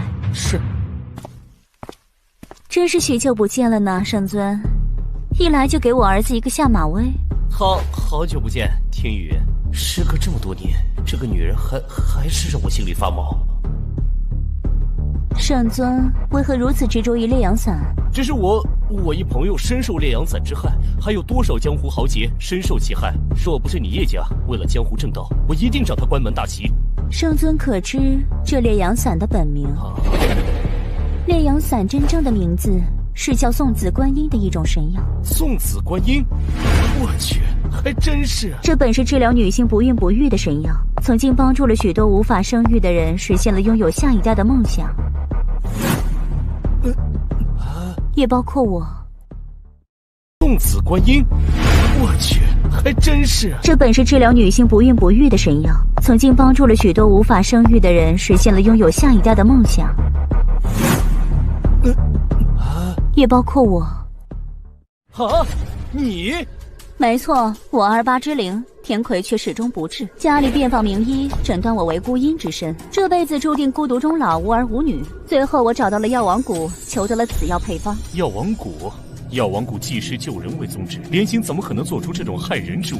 哦，怎么圣尊也认识莲心？他可是很怕见生人呢。一心钻研仙道，已属之极致。那是6年前的事了。哎，喂，现在是我在问你吧？别扯开话题。哼。送子观音药性神奇，女性服之则隐忍身，构体再造，可使绝地重生，3日内必能珠胎暗结。但也因为药性过于强烈，通体灼热，情火催生，也有用心者拿来害人。这难道要怪药和医者本身吗？既然你都清楚，为何还要在拍卖会上将烈阳伞流出？唉，这都是为了保护莲心，也想要保住这能拯救万千女性的奇药啊！一离开叶家不久，江湖上便出现了别有用心的邪恶之人，滥用此药害人之用，继而愈演愈烈。我曾极力阻止，却始终防不胜防。那些恶人甚至会搜寻不育患者前来求药，所以我有了一个计划。叶家一边终止了送子观音对外的销售，换之以2月春风的名字，并对病人进行隔离治疗，杜绝此药的流出。而后以烈阳伞的名头，在黑市继续少量流出，久而久之，江湖便只知天下第一猛药烈阳伞，忘了送子观音。而这2月春风则继续造福患者。换汤不换药，真像你这个女商人的作风啊。这是我能想到的最好的办法。换做你有什么更好的主意？可是这些流出的烈阳伞也是为祸不浅啊。没有烈阳伞之前，江湖上仍旧有奇效同欢伞，烈火一支柴，为祸江湖。而这送子观音却拯救了比这数以千倍渴望求子的家庭。烈阳伞的小范围祸害，换取对千万不孕家庭的拯救，换作圣尊，该如何抉择呢？停！论理我说不过你，你赢了。但是我那朋友被这烈阳伞坑害不浅。既然你已找到控制2月春风的使用方法，你能否停拍此物？就当我欠你一个人情。5个。这什么？喂，你当这是菜市场讨价还价？5个太多了，2个，最多2个。4个。不行，还是太多了，3个，最多3个。成交。我怎么感觉有点不对劲啊？你怎么答应的这么痛快？因为莲心已经研究出了新药，副作用已经没了呀，所以我们本来也打算停了此药。我去，我懂了，你们母子俩联合起来套路我是吗？从一开始你儿子下套试探我，跟我对着来，想要我生气，以此来探明我的来意，再到你出场来和我谈条件，从始至终，我一直都在你们下的套里。自你冷酷无情、无声无息，静悄悄地从我身边人间蒸发的时候，比起来确实进步了很多嘛，能看出来上人的门道了。喂，什么叫悄悄？我只是不想给你们惹麻烦。小猫小狗养了1年多，又是疗伤，又是共吃共喝的，就算要走也会道身珍重。只有冷酷无情的人呢，才会突然失踪，不带走一丝尘土。喂，刚才不是说的好好的，怎么突然提这茬？我那是万不得已。再说了，你对我的收留之恩，我也有感激你啊，不然哪有你叶家今天？就算两两相抵吧。所以接下来就请圣尊你还我人情吧。这么快？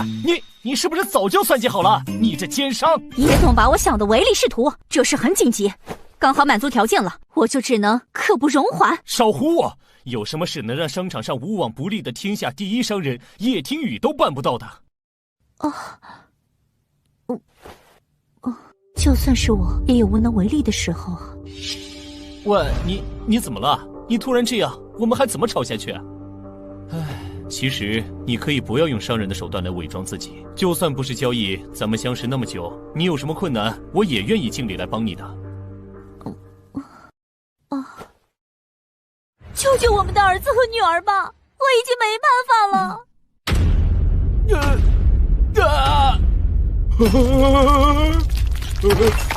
我是谁？我在哪？我从哪里来？要到哪里去？我说这孩子像谁呢？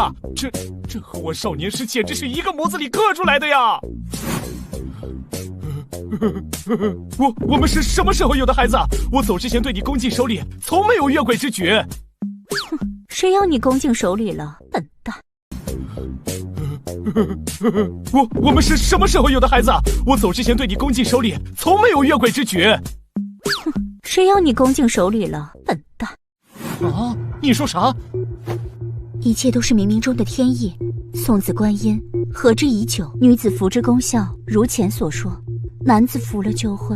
男人吃了会怎样？18年前，我备好的药酒正要喝下，却被伤势意外打断。18年前。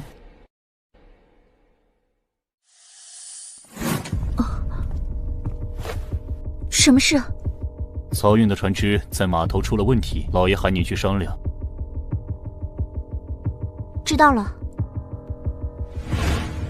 帮我看着房间，不许别人进来。还有，你这个烂酒鬼，绝对不许偷喝桌上的酒。好，这段我记得。然后呢？然后等我回来的时候，就发现你倒在桌子上，酒也被你喝了大半。接着呢？接着我当然得把剩下的酒喝了呀。所以呢？所以第二天我在床上醒来的时候，你还在我身边呼呼大睡，我就早晚有一天你会离开我的吧，你这个木头人。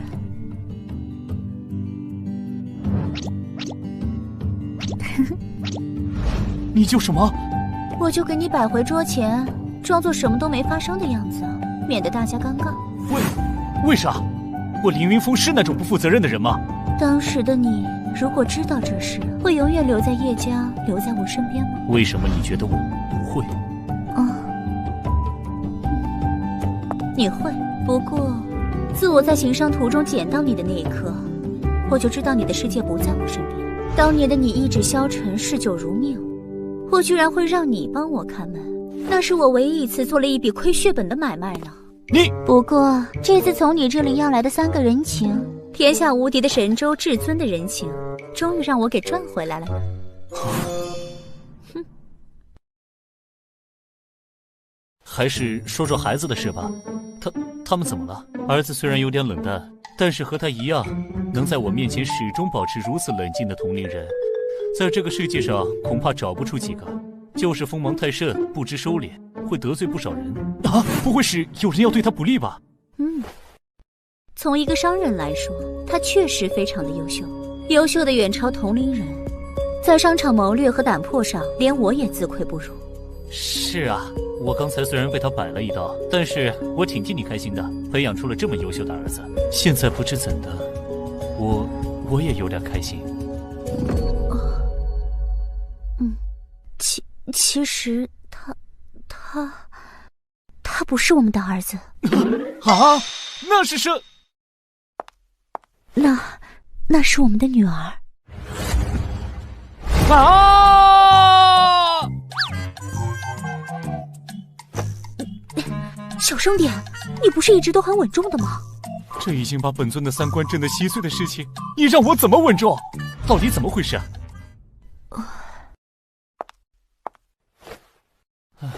快说说吧。生下他们兄妹俩之后，叶家的事业正处在动荡之际，父亲作为宗家之主，只得我一女。在那战乱的时代，外有商家对手虎视眈眈，内有分家时刻觊觎，我若不能接手，则叶家必将分崩离析。所以我几乎所有时间都投入到了家族事业当中。你能以一人之力扛过那段动荡的时期，还将叶家做成了天下第1商帮，其中的苦和累不足为外人道。我能将神州一统，也多得你的助力，不愧商圣叶听雨之名。即使是现在，我也非常的后悔，我如此拼命地投入在家族事业上，而错失了对孩子的陪伴和照顾。所以孩子就成了现在这样。他们兄妹很心疼我，非常的懂事，但是他们6岁的时候，被绑架了。什么？你怎么会这么疏忽？这把椅子是300年前第1人武当掌教武玄通的心爱之物，雕圣龙印图离世前最后一件雕物，传世孤品，记得赔。你这家伙伤性不改，从认识你开始就没变过。承蒙夸奖。刚才被你设计，现在可别想再给我下套。乾坤小转，怎么样？完好如初。如果当初什么？怎么样？完好如初。如果当初什么？没什么。那次绑架发生的非常突然，也非常的蹊跷，至今我也没有找到任何线索。那日我按照叶家惯例，对各地的核心产业查账，小姐，大小姐，跟在我身边那么多年，教过你多少次了？遇事不要慌张。你知道吗？怎么可能？那些保镖都是当时数得上的高手。事情就是这么离奇，小少爷和小姐就这么失踪了，只留了一封绑架信。快，随我回去！我动用了家族所有的情报资源，都是废物，也没有找到任何线索。能够在这么多高手的保护下掳走他们，绝非等闲之辈。能够请得起如此高手的，就算靠排除法，不难锁定目标吧。商场如战场，又不似战场。若是两人互相搏杀，无非一死一伤，或者同归于尽。而商场拼斗败者，整个家族几百号人，可能一夜之间一无所有。所以敌人很多，各个机关算尽，小心谨慎。弄出这般动静，线索几乎不可能找到，根本无从推测，谁都有可能，就是谁都可能不是。那后来是怎么找回来的？一直没有找到，只是突然1个月后。小姐，有消息了吗？少爷和小姐回来了，就在门口了。那怎么不接进来？少爷不许任何人接近。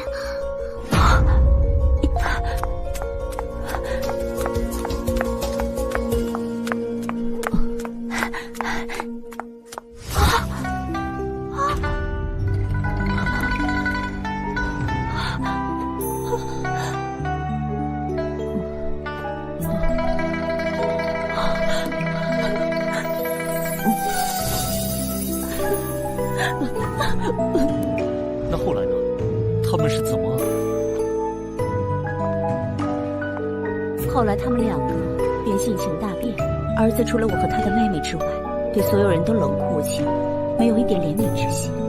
而女儿她，若是哥哥在家，就把自己关在屋子里，1日3餐，洗漱更衣，从不出来。只有我和他哥哥能够进去。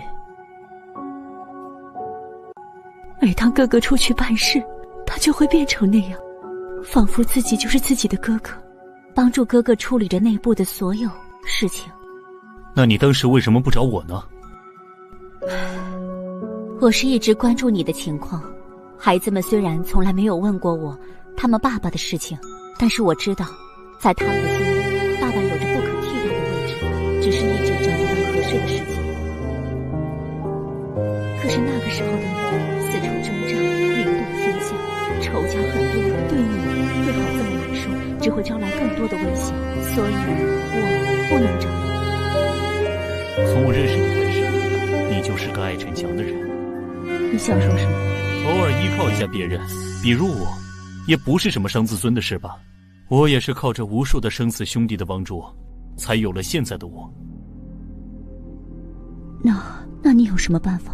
心病还需心药医，我来试试吧。他心通。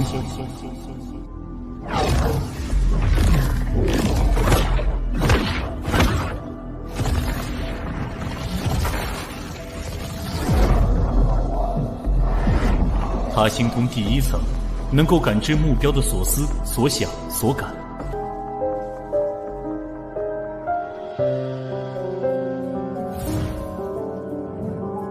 鲁上大人和圣尊在里面谈了许久，结果怎么样了？这个圣尊果然不同凡响，不怒自威的5套气势和见所未见的超群法术，差点让我心智溃散。不行，我还是不够强大。他哥哥在身边的时候，就只能靠我来保护小妹。我一定要变得更加可靠才行。该怎么办？到底该怎么办？果然是有问题。摔！收。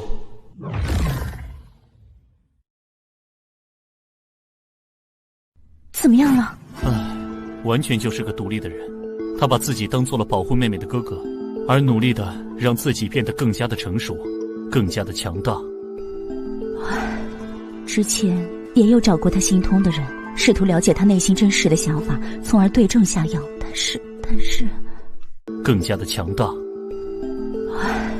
之前也有找过他心通的人，试图了解他内心真实的想法，从而对症下药。但是，就像你说的那样，他并不是想装作一个哥哥来逃避，而是真的将自己当做了保护妹妹的哥哥。连你也没办法了吗？人有60，耳眼鼻舌身意，他心通第1层只能了意，用来窃取情报还行，但是要处理此类情况还不行，那就再往下一层。再往下一层？再往下一层，便是心意出动之时，万念始生之际。佛家称之为莫那时的第7时，儒道则称一起之时。他心通能达了意之人不少，而能至一起之时的人已是不多。他心通第2层，参念头。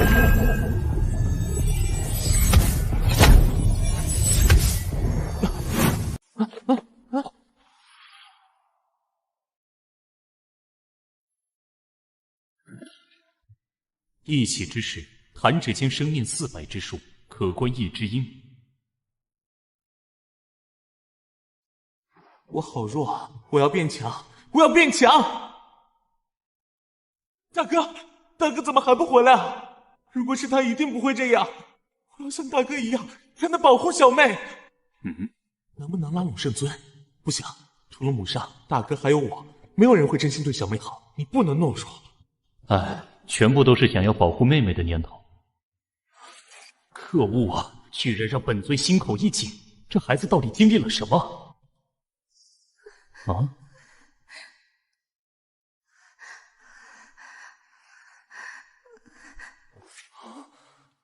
哥哥，救我！哥哥，救我！我好怕，好怕呀！要保护小妹，怎么办？怎么办？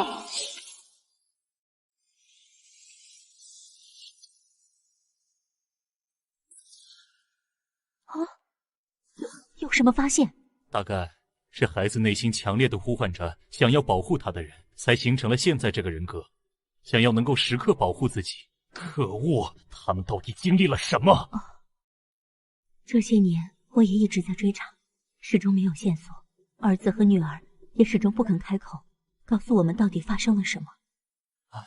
这样还是不行啊，只能推测出到底是什么原因。明明知道女儿这么痛苦，我却不敢在她面前表现出担心的样子，告诉自己一定要坚强，要让孩子感受到安全。我真的好后悔，当初为什么会疏忽大意？我真希望对方是冲着我来的，为什么要伤害孩子？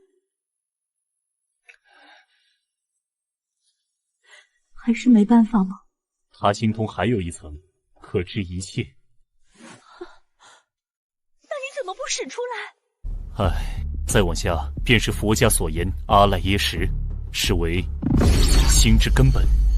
相较第7层的一起之时，此处所藏一切无边无际，要能固于此境而不迷失，须得心性明净。入非想非，非想处，须得极深定力之人。我虽可进入此境，然我征战不止，念头霸道，若是强行进入，恐伤及他的元神。那该怎么办？普天之下还有一人可入此境，净念山门的碧海仙。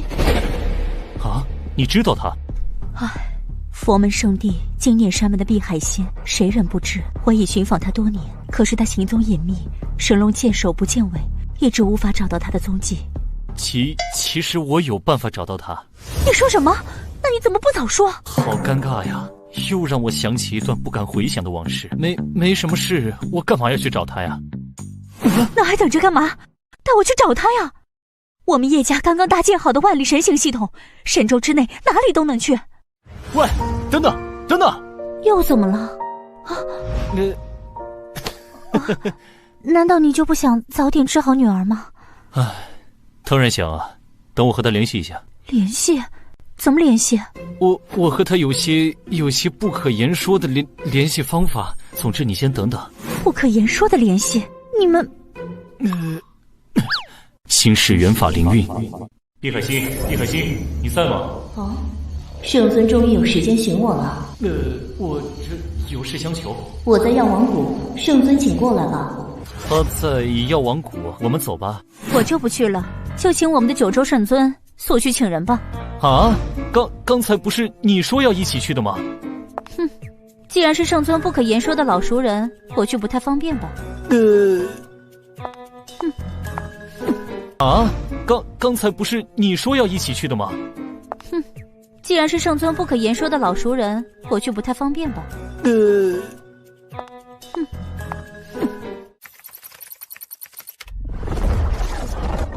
圣尊，请快走吧。好，我会尽快回来的。药王谷。啊？许久未来，药王谷怎么变得如此热闹？滚开！没见我家老爷要看病吗？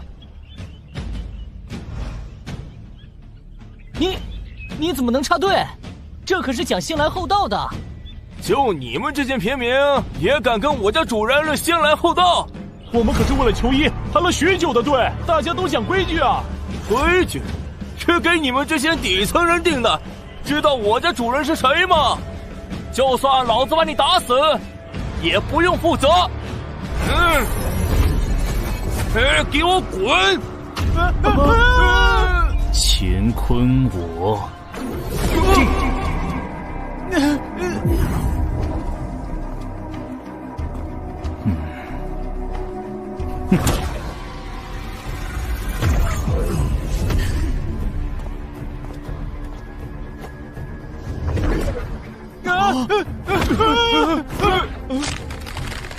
手，我的手怎么了？放肆！是哪个敢搞事情？你们干什么？我要炒你们鱿鱼！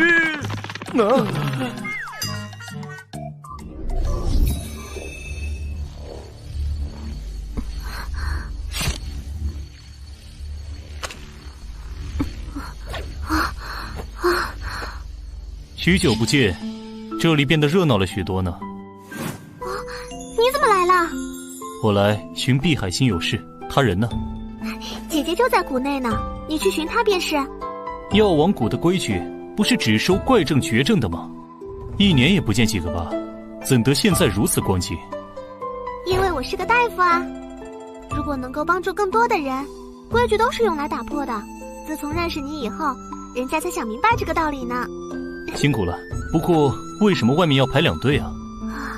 人家时常义诊，就会有些人借着义诊之名向我表白，我怎么拒绝都没用。为了提高义诊的效率，人家就告诉他们，若是想要表白的，不许插队，另排一队。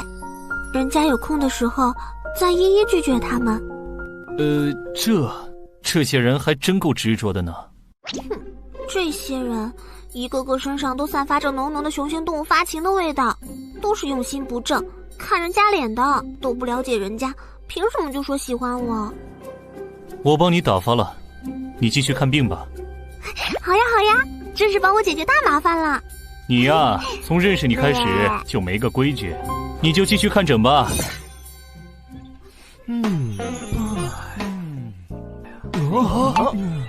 这是怎么了？脚怎么不受控制了？喂，是谁干的？连星期不要啊！我还会再回来的。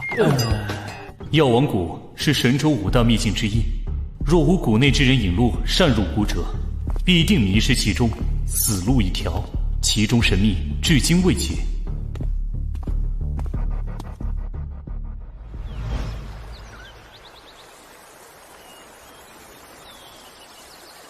圣尊，你来了。普天之下，唯有他是我最不敢面对的人。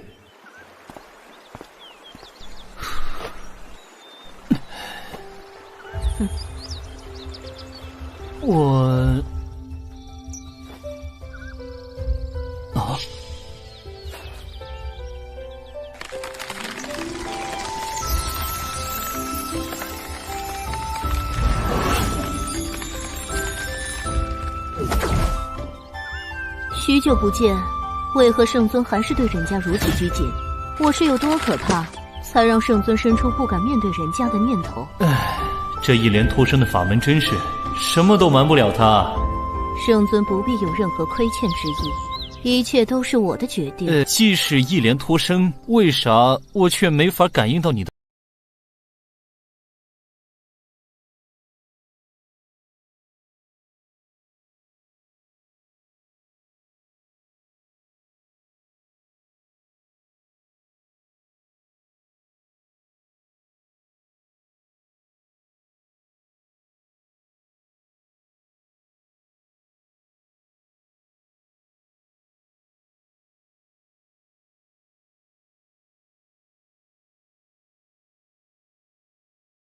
有字仪传称西瓜，很是清甜可口。这是2个小家伙在谷中寻得一处奇境所藏，似乎是500年前诸法未生之时所遗之物，有字仪传称西瓜。小家伙？什么小家伙？这谷内什么时候有小孩子了？爹，你怎么来了？乾坤我定！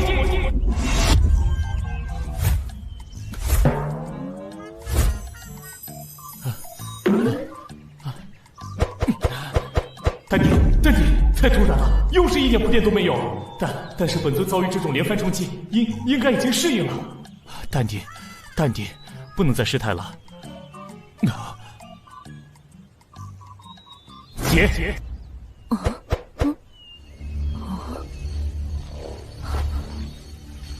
这便是圣尊的独学乾坤我定，却是前无古人的旷世绝技呢。喂，这是什么情况？她叫莲生，我们的女儿。再离奇的原因，现在我也能接受。不过我想知道是怎么回事。此刻我也清晰地感受到，圣尊这几日奇遇不断，也该适应1、2了吧？一莲托生，莲花生莲子，怎么我没有告诉过你吗？我知道不知道，你比我更清楚啊！只有你知道我想什么，我却不知道你想什么。7年前，神州仍旧纷乱，各方势力已然奇谋尽出，信义无存。今日联合，明日背叛。我身边的与我心怀共同理想的好兄弟、好战友们不断战死，直到只剩我一人。前路漆黑如永夜，我心已如灯油尽，死光了，都死光了。那我唯有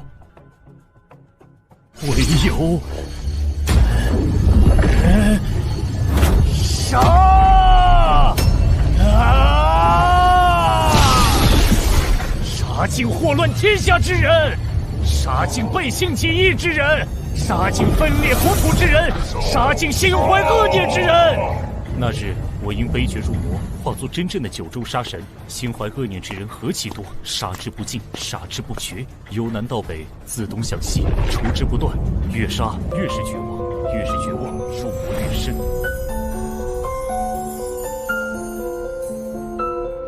今年山门碧海西来干什么？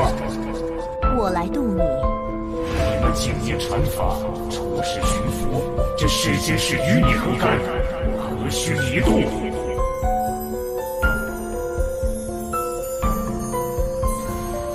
如今神州连城一气，皆欲除你而后快，天下仇恨尽归你身，这便是你要的神州统一。你并非该杀之人，滚吧！既我非该杀之人，我走与不走有何区别？不走便杀，还不滚？难道白白送死，浪费一世功德修行？你能为苍生入魔，我便愿为你弃佛。一派胡言！我杀不为天下，只为复仇。那你便来杀我吧。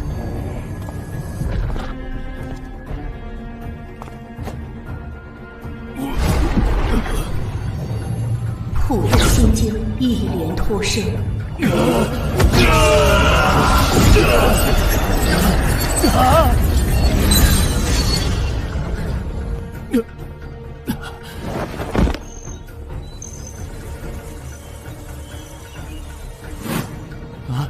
难道亲一下就会有孩子？确实未曾告诉过你呢。那日你魔气散尽，却已不复生机，若不救治，必死无疑。我便带你来到这药王谷，找莲心帮忙。难怪，我醒来后便是在莲心的药炉里。那之后你对我做了什么？一莲托生之后，你我已是双身一心。在莲心的护持下，我又对你用了本宗最高秘法一莲再生。虽然过程异常凶险，但是得到的结果便是你身心再构，误打误撞达到这旷古绝今的无敌境界，太乙玉清净。既然孩子都知道我是他爹了，为何不带他来找我？并非不想，而是不能。难道又是担心孩子的安全？他只能再活1年。原本我打算再有半年如无进展，我便带他去看遍天下，顺道去找你。这是怎么回事？他只能再活1年。原本我打算再有半年如无进展，我便带他去看遍天下，顺道去找你。这是怎么回事？莲儿天生怪病，一旦有伤口，血流难止，我便带他来药王谷寻莲心诊治。药典上记载，此病称为琉璃体的绝症，目前尚无药可医，天溃已至，血尽而亡。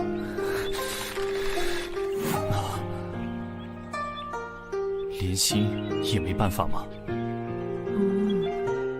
我与他一直在寻找解救之法而不得。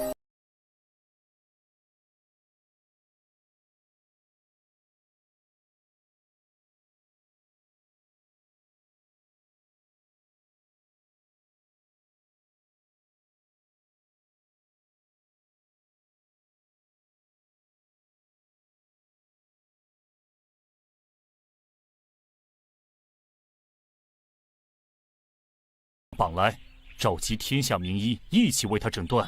如需什么药草灵丹，上至9天，下至9地，我也会去寻来。现在抱抱他吧。乾坤我定，结。爹，你是来看我的吗？莲儿一直都好想你啊。散尽护体金光，不能用力，要轻轻的，轻轻的。6诀绵生。对不起，爹让你久等了。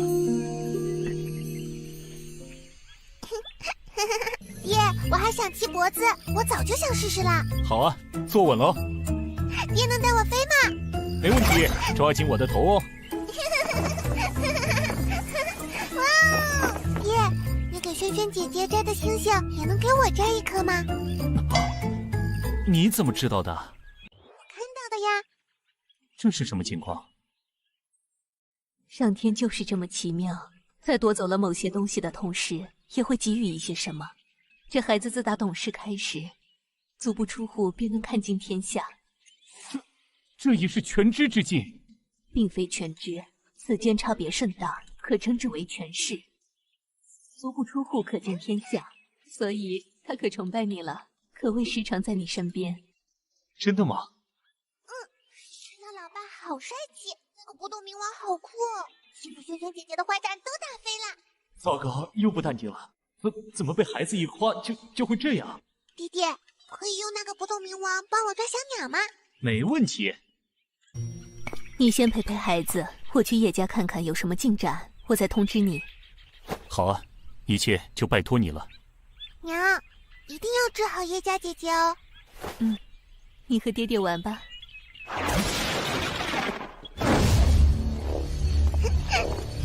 那我们开始抓小鸟吧。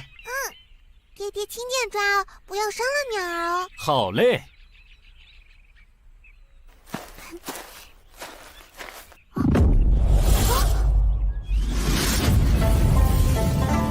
冥王拈花。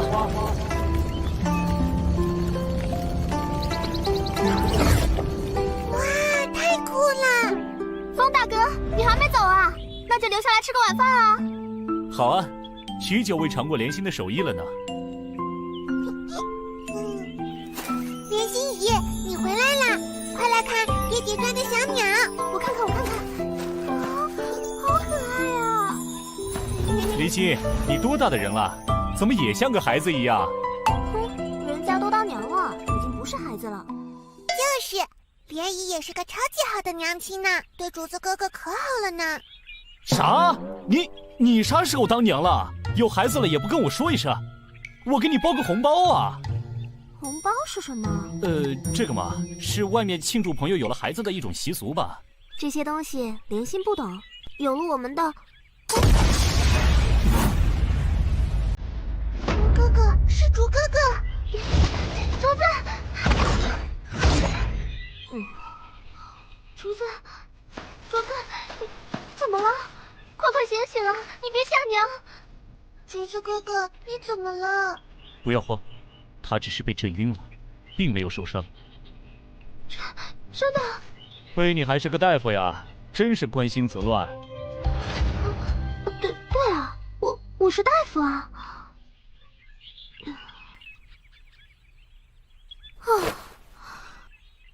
真是的，早就跟他说，别再弄那些莫名其妙的东西了。他就是不听，这都第几次了？等他醒了，我一定要狠狠揍他一顿。可是竹子哥哥很厉害呀，做出来的东西都好神奇呢，外面都没有呢。可是竹子哥哥很厉害呀，做出来的东西都好神奇呢，外面都没有呢。厉害有什么用？能治病救人吗？不好好跟我学习医道，还怎么把药丸谷传承下去？爹，你来了。是啊，我来。爹！哇，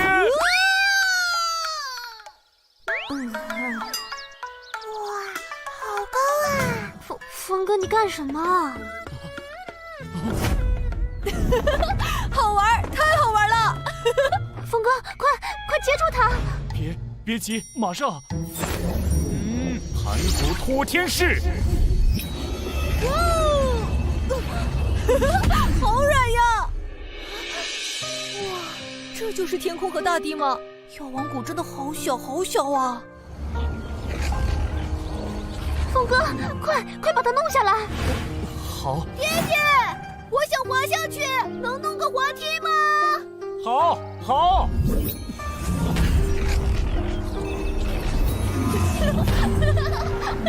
哇，好壮观啊！这个世界真的好壮观啊！爹爹，牵住我！太好玩了，爹，再来一次好吗？天上的景色我还想再看看。我也想玩，我也想玩。乾坤在地。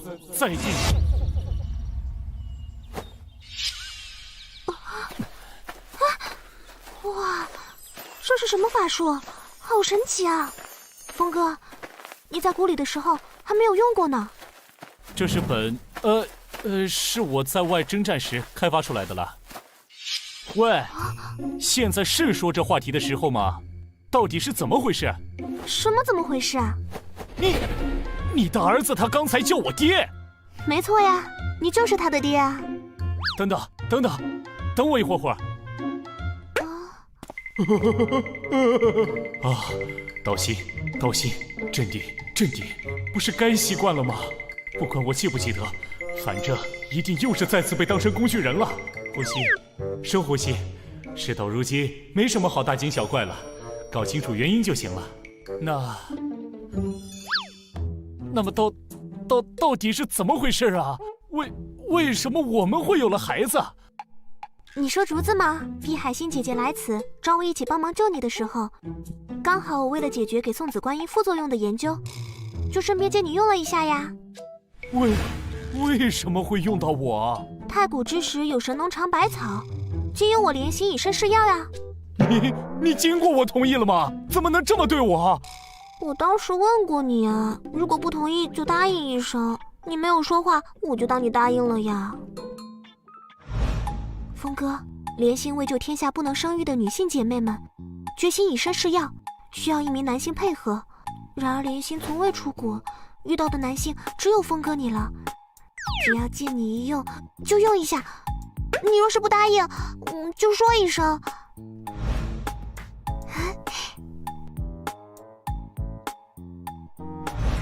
峰哥，那你就是答应了。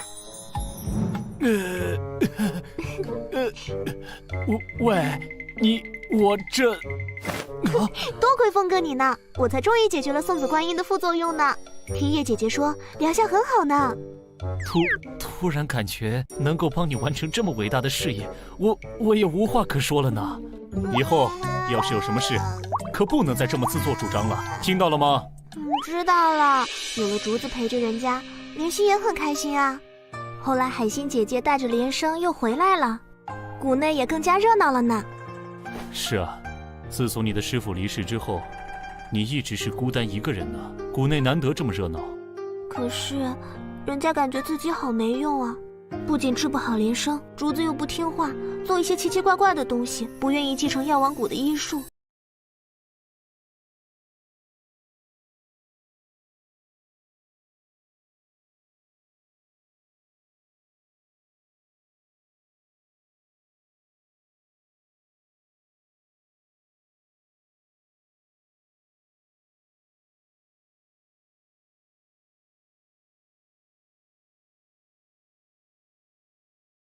你我都是初为人母，初为人父，但是孩子不是实现大人愿望的工具啊，兴趣才是最大的老师。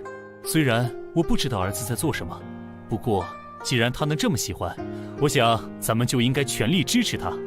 那药王谷的船长怎么办？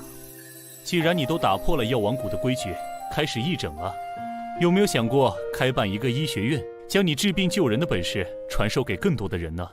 咱们就应该全力支持他。那药王谷的船长怎么办？既然你都打破了药王谷的规矩，开始义诊了，有没有想过开办一个医学院，将你治病救人的本事传授给更多的人呢？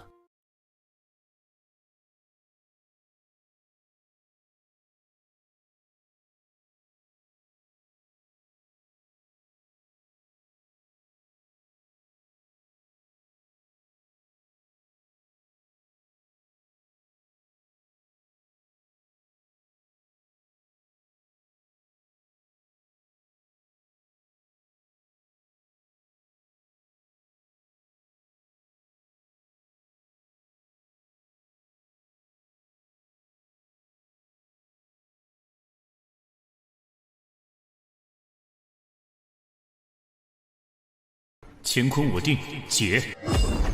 好棒嘛，爹！行，让你们玩个够。那就开始吧。好。云生。哇！风起。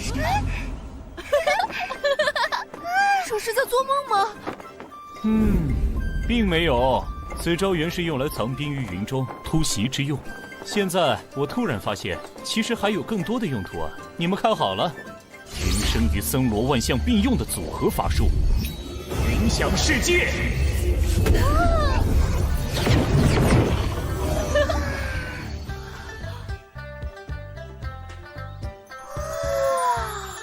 去玩吧，这里都是软软的，不用害怕会受伤哦。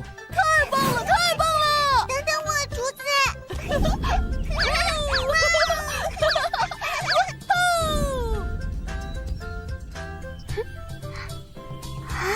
这就是我和弟兄们拼上性命，追求和平的世界才有的画面吧。他们才是这个世界的未来。这世上的仇恨、混乱、黑暗，就从我这里开始斩断。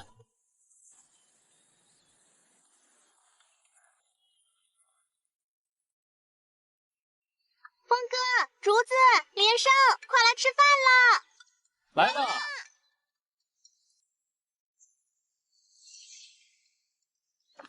哎，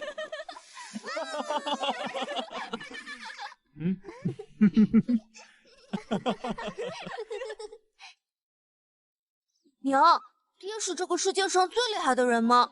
峰哥可是超级厉害的呢。过娘也没怎么了解外面的世界，不是很清楚了。我娘说过，论打架和打仗，爹是最厉害的，但是其他方面也不怎么行呢，尤其是和女孩子打交道方面。绝对是最差劲的人之一。是啊是啊，当时峰哥醒来的时候都不敢跟我和海星姐姐说话，脸都是红红的，好傻哦。喂，不要提过去的糗事好吗？爹，你能帮我们一个忙吗？你说说看。竹子哥哥和我发现了一个秘密基地，里面有好多种子和写满了古老文字的书本，还有一种会发亮的墙。对呀对呀，那个墙还会说话呢。竹子哥哥做的那些神奇的东西都是从那里学来的呢。在征战之际，在极少数隐秘之地会发现500年前的遗迹，但是基本上都是一些大型的柱子和一些至今没人看得懂的上古文字。没想到药王谷内也有，但是听孩子们的描述，这里似乎有些不同。爹，你能救救我们的好朋友吗？什么朋友？就是他教会了我们上古的语言和文字，但是他被困在一个神的房间里出不来，娘和心仪也都没有办法。爹是这个世界上最厉害的人啦，你一定有办法的吧？走，咱们看看去。太好了，快走吧，爹。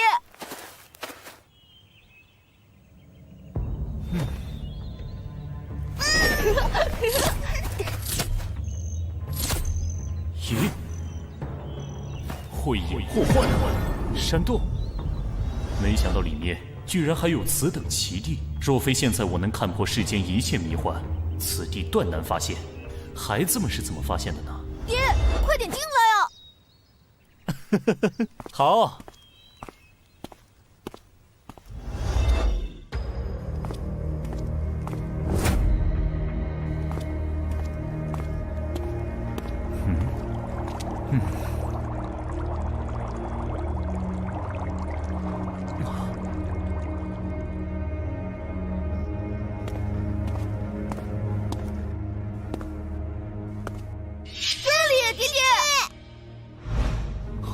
他是，老爸，你也以为这是活人吧？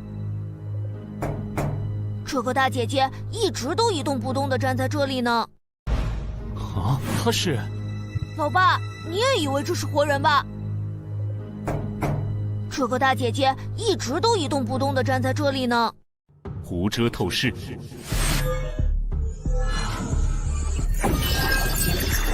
这是上代文明的人傀儡术吗？构造和现代的完全不同，没有附魂，也没有驱动傀儡行动的灵化炉。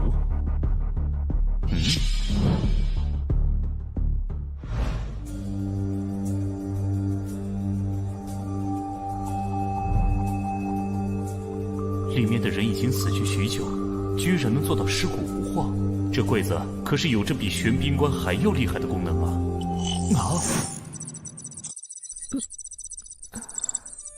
竹子、连生，你们来了。铃兰姐姐，铃兰姐姐，我们找老爸来帮你了。真的吗？太谢谢你们了。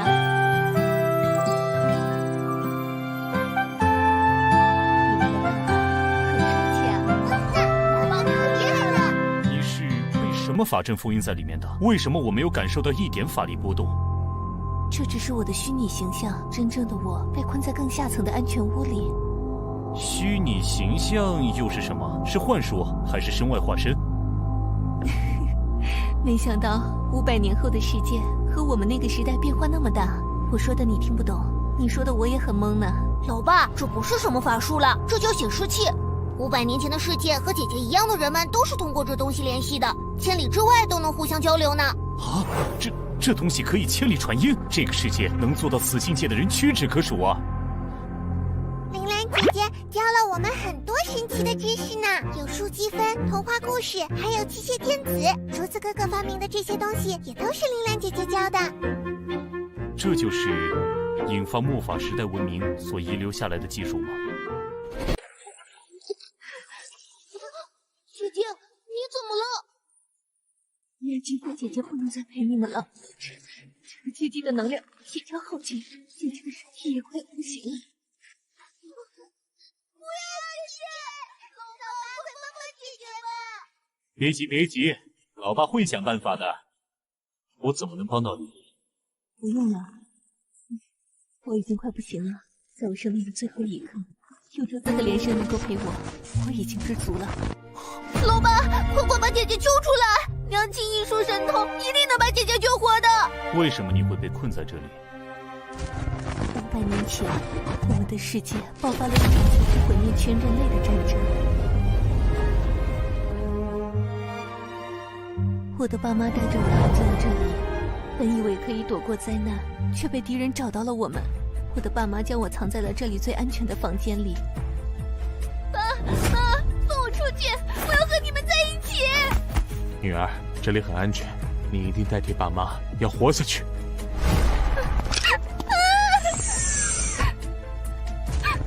就好像做了一个很长很长的梦，不知道过了多久，我醒了过来，爸妈却已经不在人世了，没有人能够放我出来了。我唯一遗憾的就是不能和爸妈躺在一起。 姐姐，不要啊！老爸，你那么厉害，快想办法帮帮姐姐吧！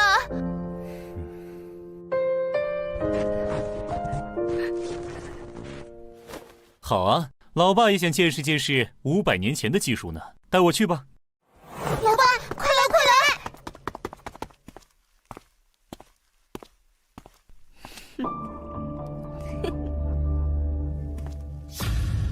老爸。车里面好像有可怕的奇怪护阵，娘亲和海心怡都没有办法进去呢。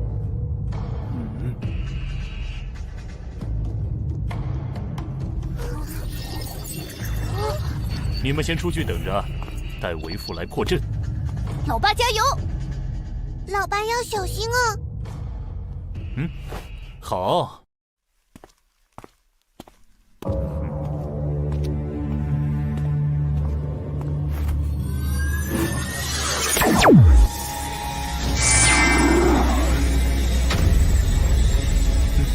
金刚法界。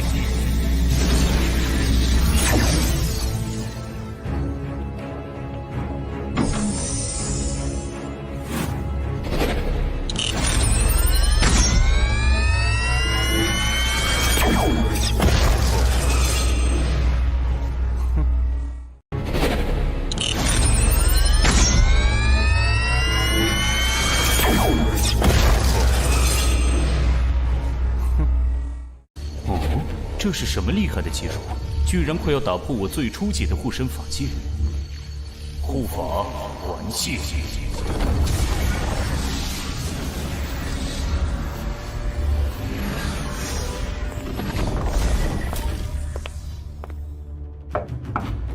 此门的材料世间罕见，坚硬无比。若是一拳轰开，恐怕里面的人也会受到影响。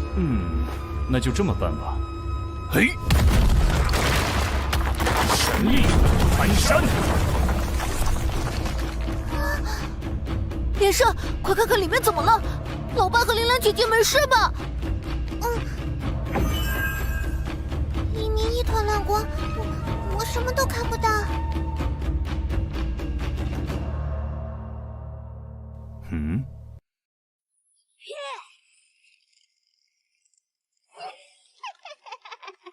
终于出来了，颤抖吧世界！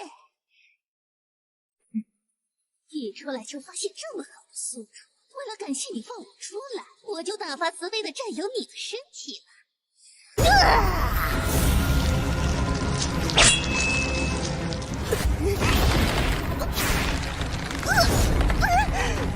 这是什么？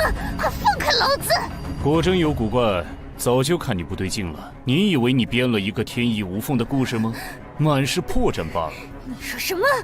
第一，这里的神秘结界并不是防止外敌入侵的，相反是为了防止里面的人出来。其次，你那个充满爱的故事里，休眠舱内的两人，其中那个母亲受的并不是致命伤，她完全有能力先将你放出来。那你干嘛还放我出来？因为本尊天下无敌，不惧任何阴谋诡计，还有本尊孩子对你所塑造的那个铃兰姐姐的喜欢，本尊不希望让孩子们失望。那么他们恐怕是要失望了呢。这可是小型核能炉推动的最先进的高能镭射炮，死去吧！就退而求其次，选择那个小男孩了。魂心，哦，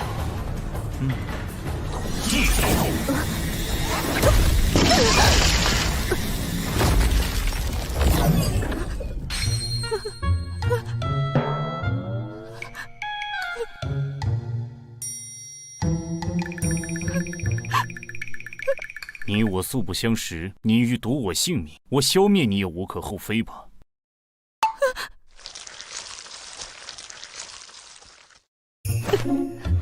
对不起，大佬，我飘了，请饶我一条狗命。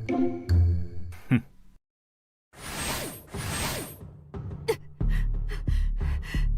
谢谢大佬不杀之恩。哼！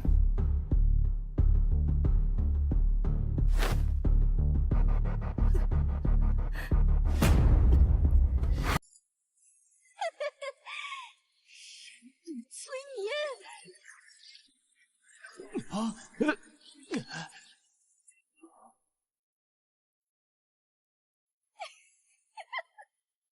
这可是几千年前的智慧苦肉计，人类在精神上果然还是没什么进步。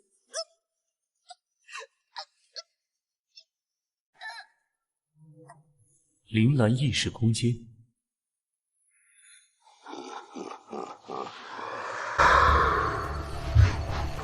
怎么进来的？没有最尖端的设备辅助，怎么可能有人进入这潜意识空间呢？哼，你惹错人了。法涛惊鸿。我看这个眼睛。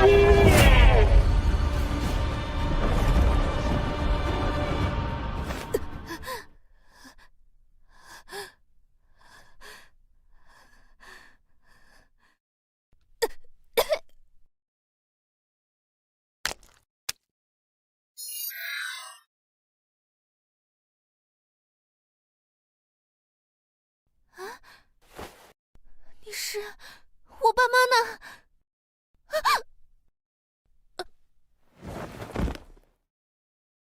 嗯。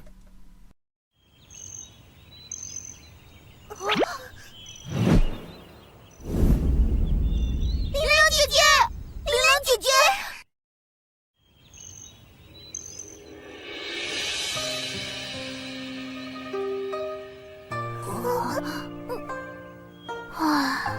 怎么了？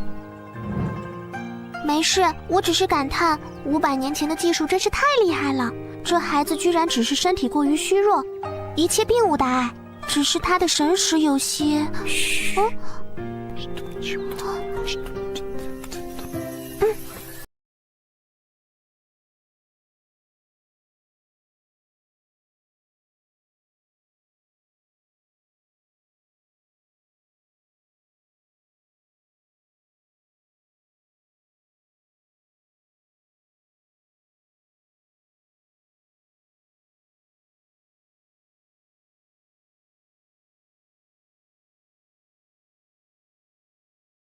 已经有了发现。我要先去叶家了，孩子们就辛苦你照顾了。好。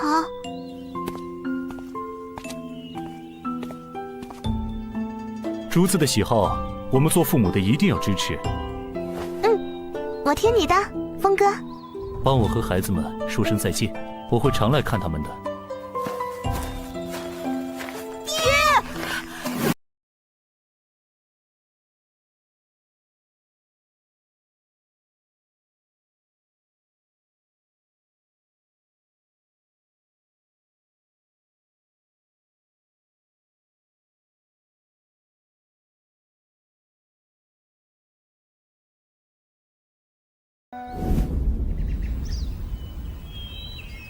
看好了，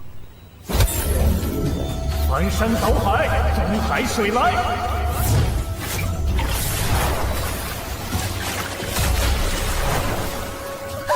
又淹水了！别怕，你们抬头看看。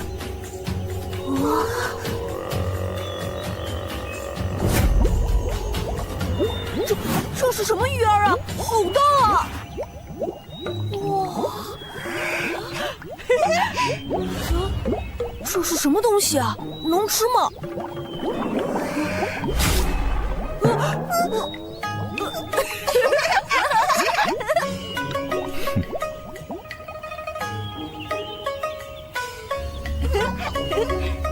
再见。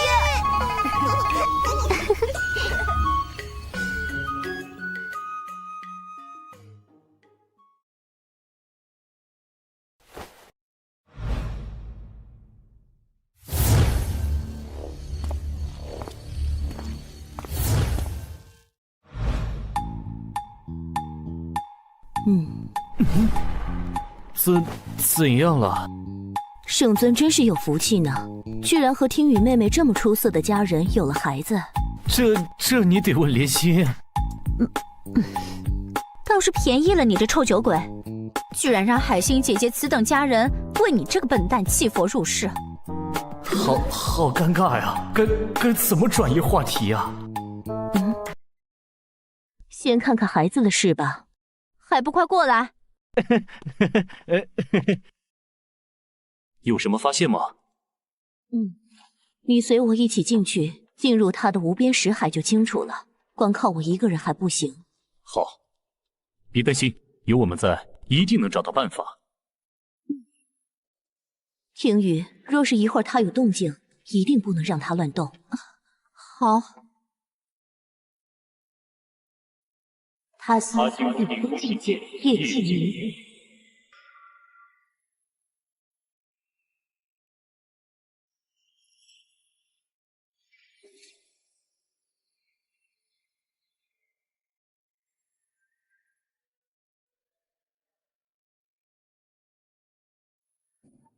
下去吧。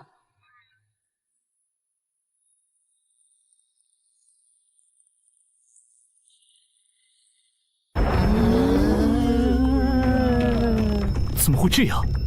一般人的心海之中所藏人之一切过往，明镜多彩或阴暗肃杀。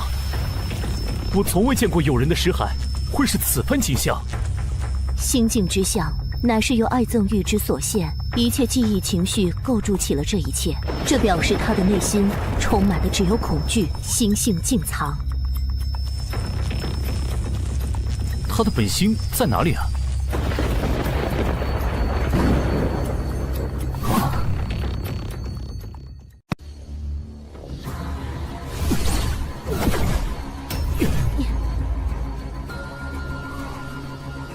可以放开我了。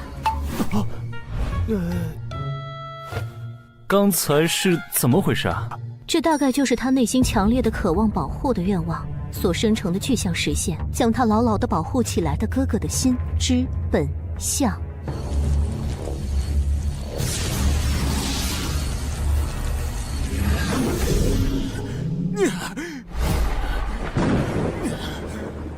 滚出去！不许伤害我小妹！这世间除你我之外，还有何人能够拥有如此强大的心神？心性磨练都是经过千锤百炼，遍尝世间苦痛，加之以强大的心念，方能得此境界。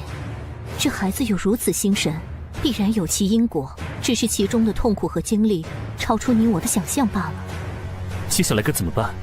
若是强行过境，恐伤及心神。这便是我需要圣尊前来助力的原因。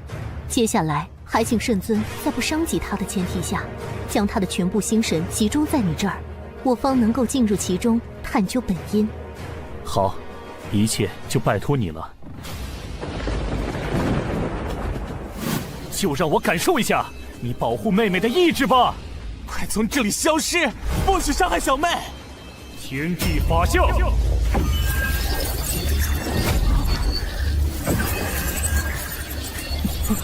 我才不怕你，我和大哥一样厉害，绝对不会输，绝对不能输。很好，那就攻过来吧。万雷！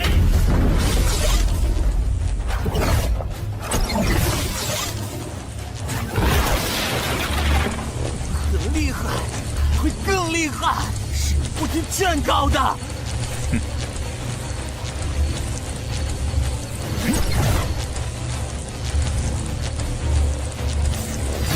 在这个世界可不是这样战斗的，这场比拼就当是为父我教你的元神之战的第一课吧。心之战的关键不是打击物理消亡，而是对恐惧与勇气、绝望与希望之间的较量，其中的关键是放下根本我执去相信。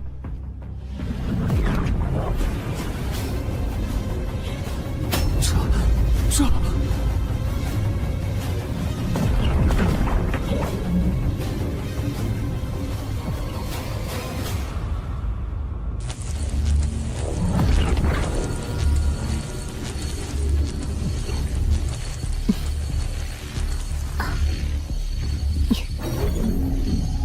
法界无垢。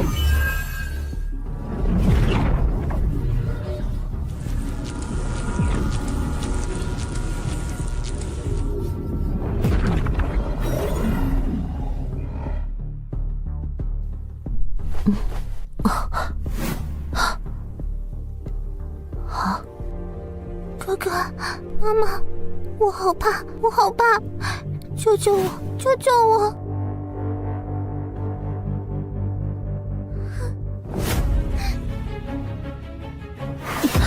你是谁？你是谁？哥哥呢？哥哥，哥哥，不要过来！走开，走开！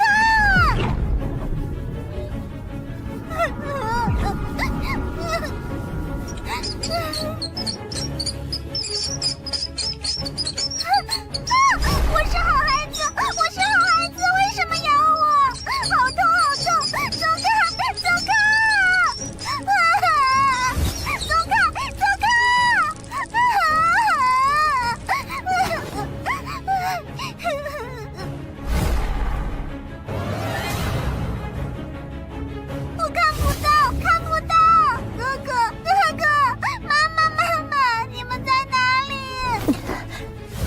精进药王符、安神咒。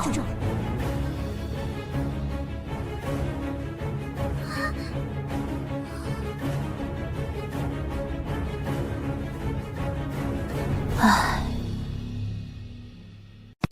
啊，这是。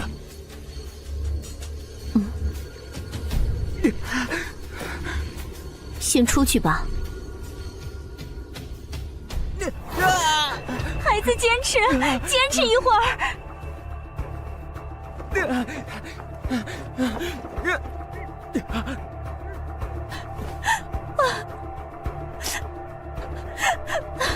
有什么办法吗？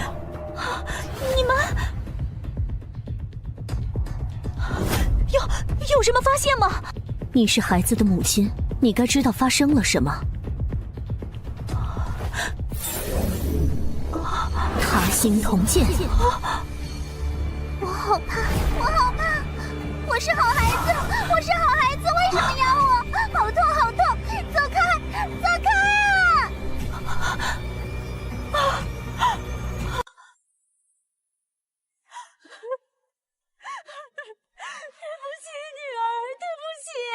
知道了孩子经历了什么，但是该如何治疗呢？这心疾说好治也好治，说难治却也是难如登天。姐姐，你快说，该怎么办？我拼上这条命，也要把女儿治好。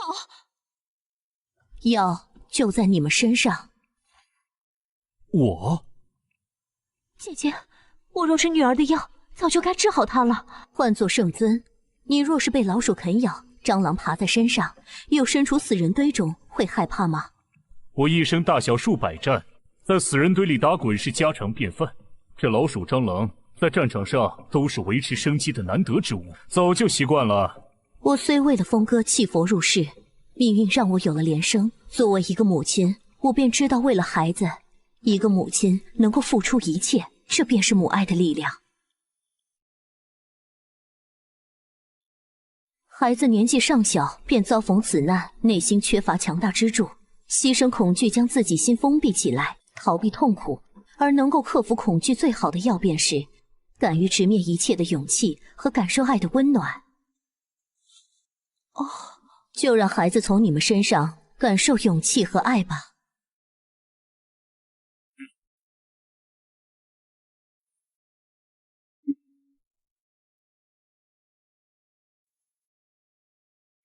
大日如来无量光，遍除一切秽，遍照一切法，般若大解脱法门，月照明空。我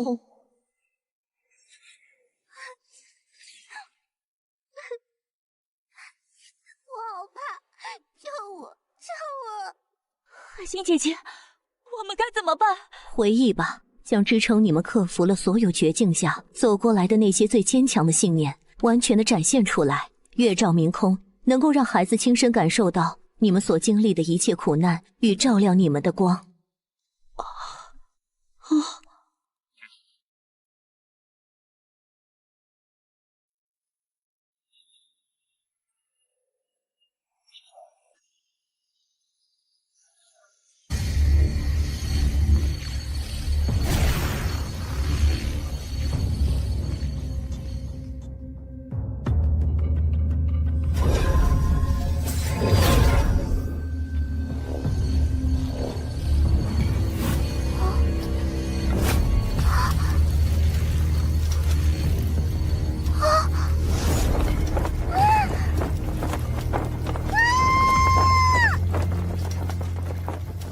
18年前，在那个混乱可怕的年代里，我的家人和整个村子都因为一个毫无意义的理由，被一群绿林山贼杀害了。爹娘，小妹，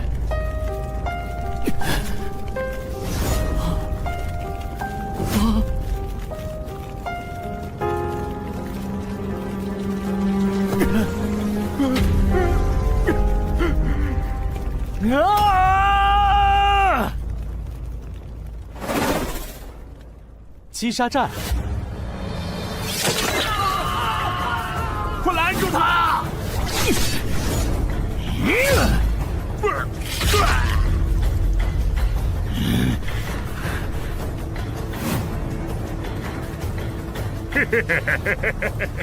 我想不通，他们与世隔绝，自给自足，为什么会遭遇这种命运？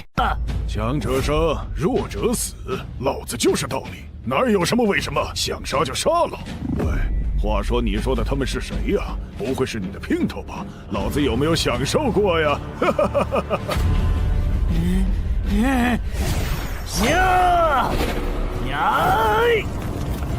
区练气，给老子留下点伤口的资格都没有！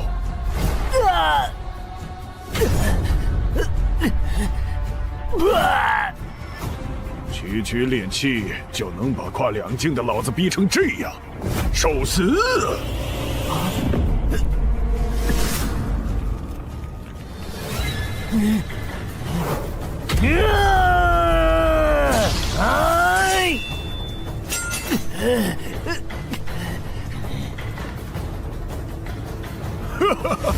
你给老子带来不少乐趣嘛！怀着不甘和怨恨去死吧！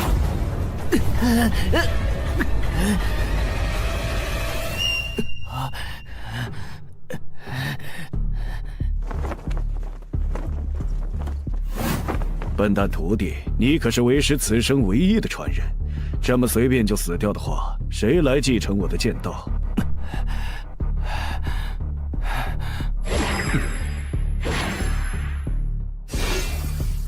唯有一点，他说的没错，强便是道理。若是想要让整个世界践行你的道理，那便你上无人，你下众生。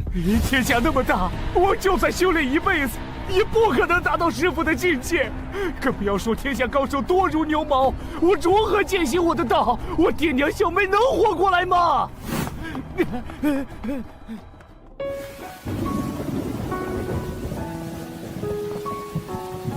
那时的我，绝望、迷茫、痛苦。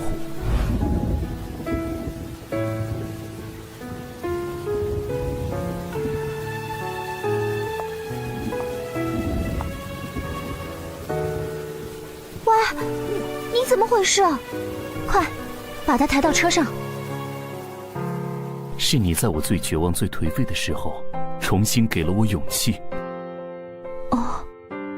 我在你叶家混吃等死，干点护卫的工作，直到你父亲也因为劫匪抢劫去世时，你们叶家即将分崩离析之际。此难之后，叶家有我，便绝不会乱。此刻之后，我便是这叶家新一任当家。你比我勇敢，刚刚承受着丧父之痛，还能扛起整个家族的危难，力挽狂澜。是你的坚强给了我勇气，重新面对我的人生。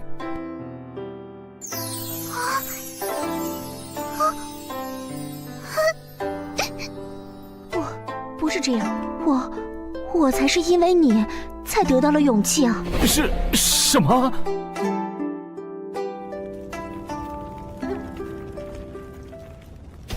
天宇啊，各方族叔伯们都到了，叶家不可一日无主，族长没有儿子，要尽快推举出新的主事啊，不然叶家剩下几百号人就完了。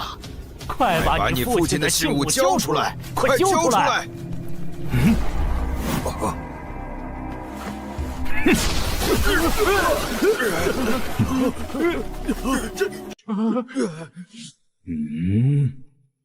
你是什么东西啊？一个外人凭什么管我叶家的事儿？滚开！在所有人都逼迫我，想要把我逼入绝境的时候，你挺身而出，挡在我的面前，才给了我勇气。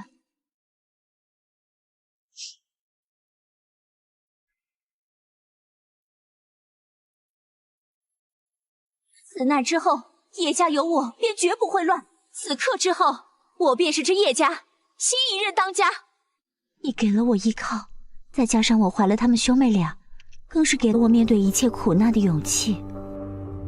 之后数月，我整顿家族业务，清理家贼，对外重建商队，应对伤敌，终于让叶家度过了这个大危机。喂，邋遢怪，多亏了你。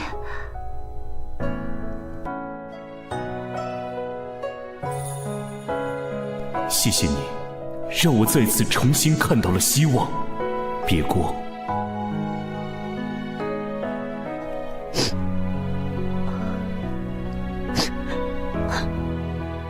若是周围没有光，那便点亮自己，经历过最深的苦难，寻找到想要守护的东西，勇气就会在人与人之间传承下去，才创造了奇迹。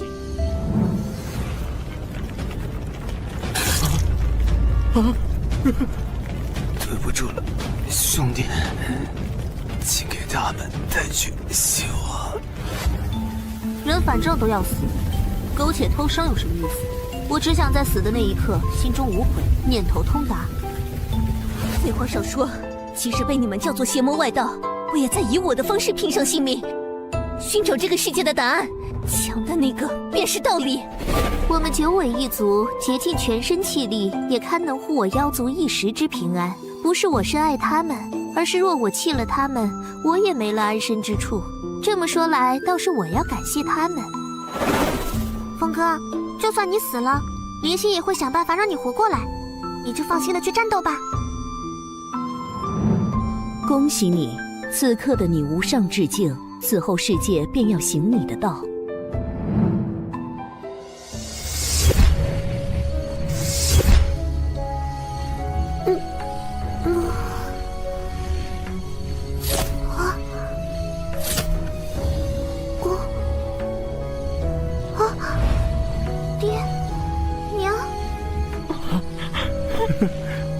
太好了，女儿！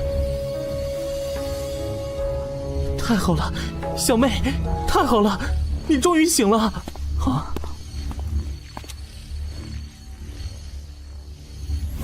二哥，二哥，不要过来！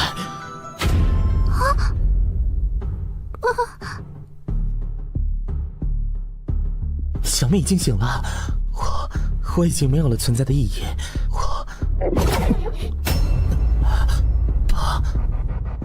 谁说你的存在没有意义？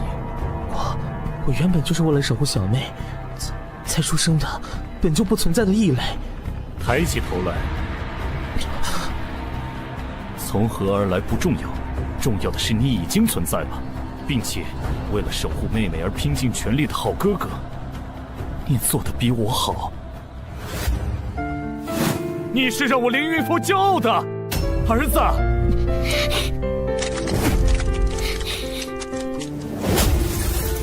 真的吗？接下来你要与我一起守护重要的家人了。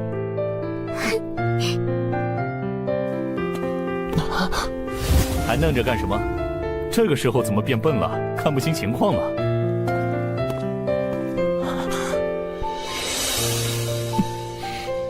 娘，小妹。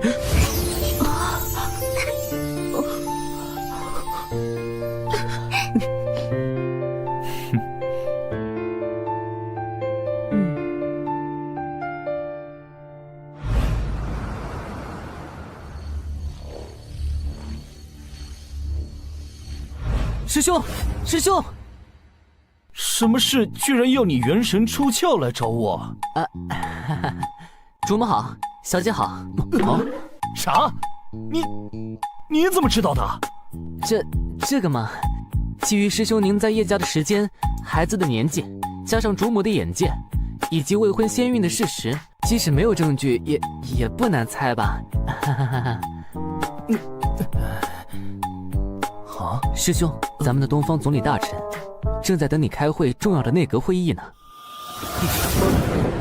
他这回正在大发雷霆呢，所以我才元神出窍，最快速度赶来这里找你。啥？我去！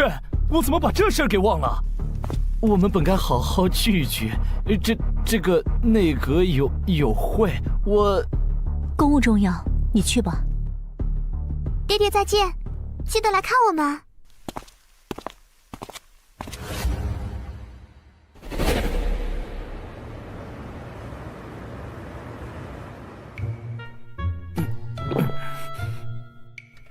你说他气消了没？怎么可能？他女扮男装和咱们闯荡江湖的时候，那时间强迫症患者的毛病只有更重，没有最重。反正都迟到了，不如干脆就不参加了，反正行政事务也都是他在管的嘛。没错，没错，师兄，那我们走吧。圣尊道，师兄，您忙，我就先走了。比起得罪您，我更怕得罪他。嘿，你这个叛徒，回头看我怎么收拾你！神州初定，百废待兴，多少大事需要圣尊决断，不知圣尊这几日跑去了哪里？若不是从叶家发现了圣尊的踪影，还不知要去哪里寻觅。一听到你的召唤，我就立刻赶来了呀，玉叔。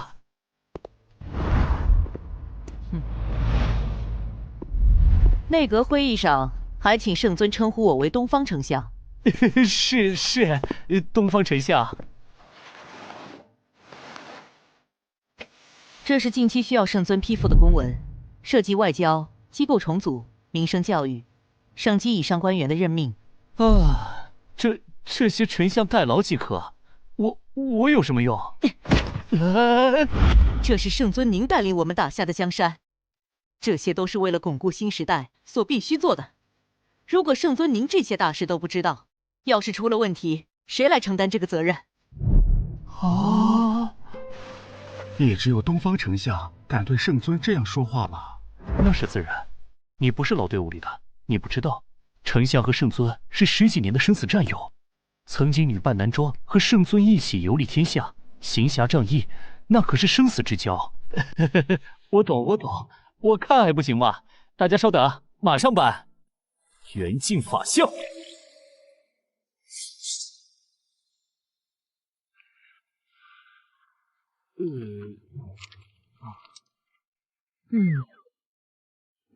哇，真是叹为观止啊！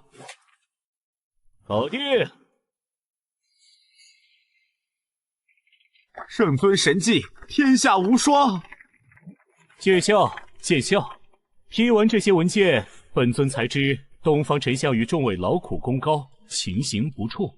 神州的未来就有劳各位国之栋梁了。批完了，接下来干什么啊？今日还有一大事需要圣尊持，万法大会。哦，都筹备好了吗？神州初定，本该恢复生息，为何还要举办这盛大的万法大会？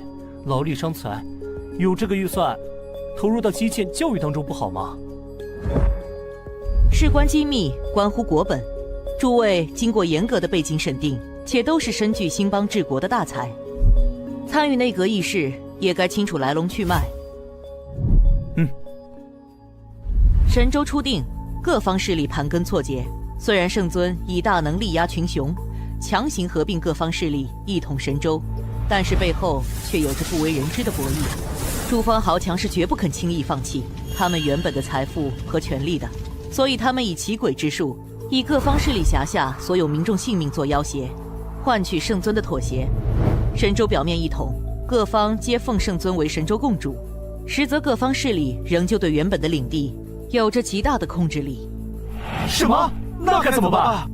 这万法大会便是逐渐化解他们这招的第一步，也是巩固国本的重要一步。没错，万法大会不分贵贱，广邀天下修真才俊，择优入仕，是为国家选用人才的重要手段。此法是巩固中央权力、分化门阀贵族势力的妙法。不过，如何能够化解那系于天下万民生死的奇诡之术呢？此等奇诡之术有违天道，存人性者谁也不敢轻易使用。此万法大会旨在吸纳他们的新生代，一起共创一个盛世神州，让他们与神州共荣共损，届时此危自解。真乃阳谋，甚妙啊！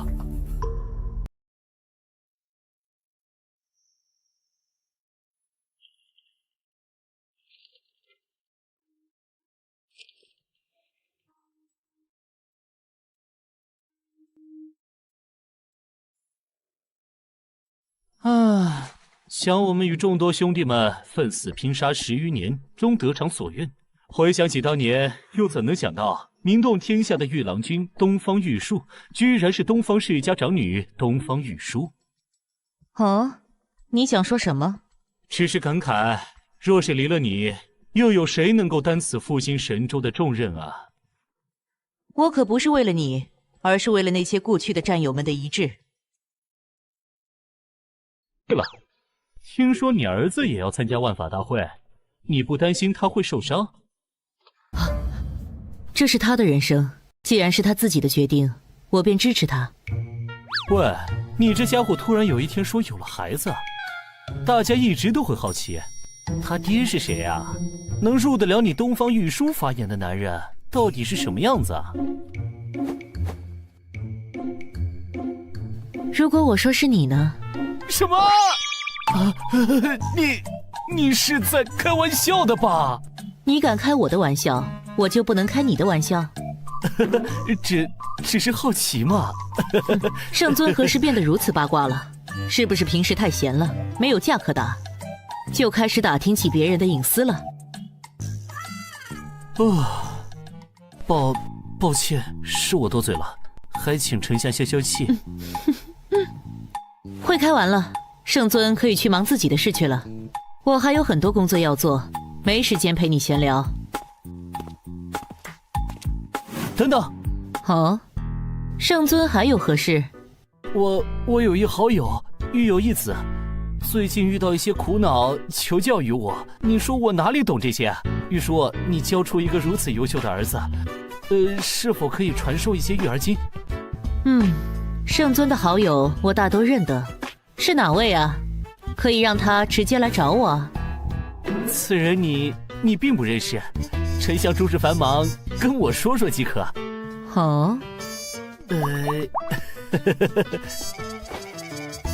好吧，圣尊说说，看看我能帮上什么忙。好，事情是这样的。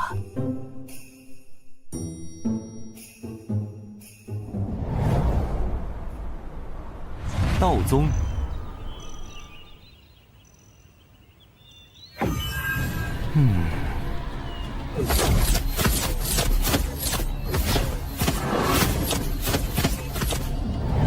演武场，神州万法大会道宗选拔赛现在开始，有请掌门训示。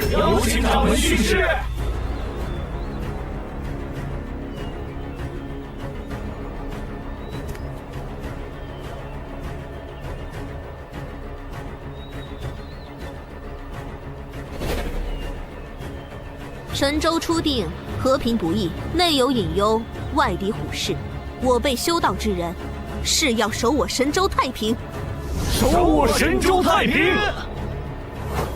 我宣布，万法大会选拔赛现在开始。诺。首先开始预选赛，报名参赛者共计500人，共分32个选区，请到抽签处抽取序号。预选赛采用淘汰赛，最终胜出者参与总决选，进行积分赛。积分最高的8位选手成为道宗代表，参与第1届神州万法大会。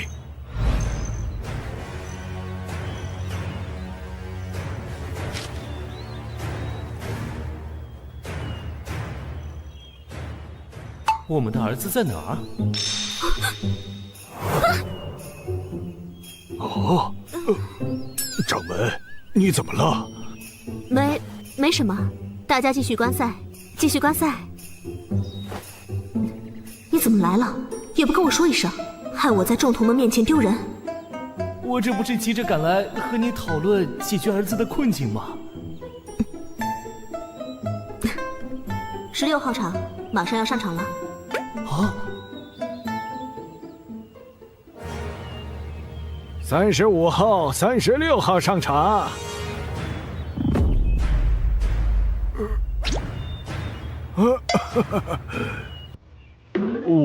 我是36号，第36代内门弟子大山。喂，咱们的儿子这是像谁啊？怎么如此魁梧啊？掌门，你又怎么了？没事，大家继续看比赛。你是脸盲吗？再怎么没见过，也不至于连自己的儿子都没点感应吧？我好像得了一种每个见到的年轻人害怕他突然变成自己的孩子的病。快看，儿子上场了。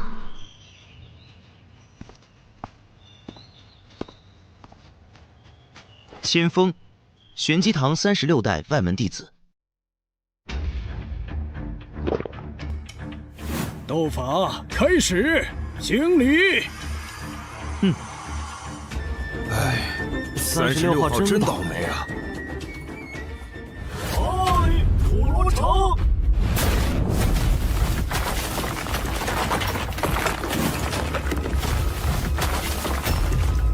道宗新生代真是人才辈出啊！这小胖墩年纪轻轻的，居然已经达到了玉土附身的境界了。这都是我宗先辈不断钻研道法本源、锐意创新的结果，当然也离不开新一辈弟子们的勤行不坠。更重要的是，更重要，圣尊，你打下的这个和平的世界，让他们能够活着成长，这便是你我毕生之愿。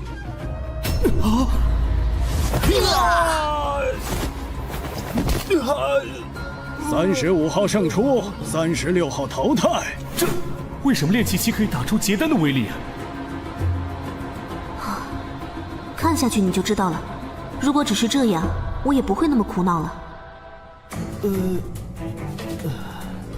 几个时辰后，第5场，35号对41号。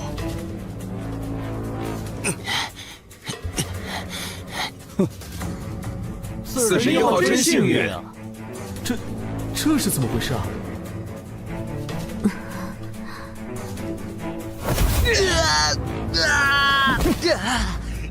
场外41号胜出。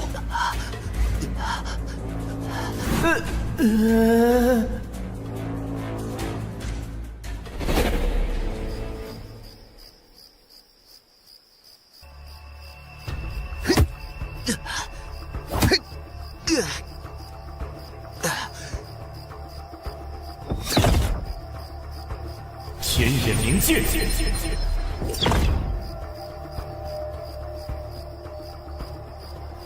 啊！他的丹田和经络怎么？如你所见，他的丹田和经络比常人厚了几倍。要说一般人的丹田和经络如同长壁一般，他的就像是一层厚厚的、极其有韧性的凝胶。难怪如此厚而有韧的丹田和经络，就像是高压水枪一样，气的输出功率是常人的数倍。若是达到元婴期，可以自由调动天地能量，这种异常的法力输出，必然能越级吊打化身。可是随之而来的是，因为如此沉厚的丹田和经络无法储存气，就无法凝聚足够可以筑基的气。别说元婴了，此生无望筑基。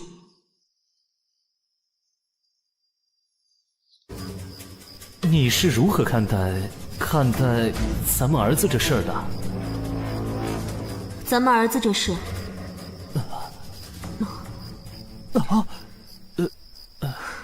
想我堂堂道宗掌门，统帅道宗2万子弟，运筹帷幄，游刃有余，唯独对着儿子的事一筹莫展。道宗宗主儿子的身份，让他承受了所有人的目光，也承受着远超同龄人的恶意和压力。背地里大家都叫他一秒天才。1秒天才，宗主失耻，梦幻凡人。但是他却从来没有在人前表现出愤怒、失落的情绪。只有我这个做娘亲的知道，每当他痛苦难受的时候，他就会到这里拼命的练功，精疲力尽。小时候他难受了会来找我诉苦，受伤了会来找我抱抱，有什么心里话都会找我说。可是最近这2年，他的话越来越少，问他什么都只是摇头。哪怕他能和我大吵一架，哪怕是大声的质问我为什么生下他，却给他带来这份沉痛，哪怕他在我面前大哭一场，他越是这样，我越是心疼。做好一个母亲，比做好一宗之主还要难。我来试试吧。你有办法？先让我和儿子来一场男人之间的对话吧。你想干什么？还童奇术。哼，一会儿无论发生什么都别出来。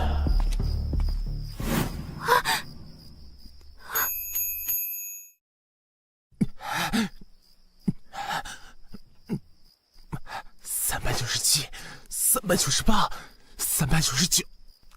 堂堂道宗子弟，不习炼气筑基之法，却躲在这里走炼体强骨这等无用之徒，道宗是没人才了吗？你是谁？胆敢擅闯道宗后山？听说道宗收徒都是天下英才，资质超凡之辈。本少神功出城，别想来此探探深浅，打几个真传弟子玩玩。想和真传弟子打，先过我这关。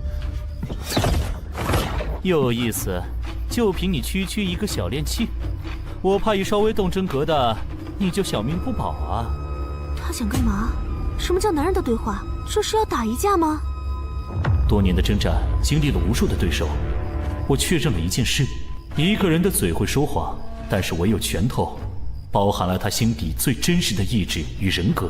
无论是残虐、狂暴、阴险，还是勇敢、坚强、不屈，请不要轻敌。即使是我，也能和本宗真传斗上一斗。临战还不忘提醒对手，真是个耿直的孩子呀！区区炼器，在假丹面前，我想重视也重视不起来啊！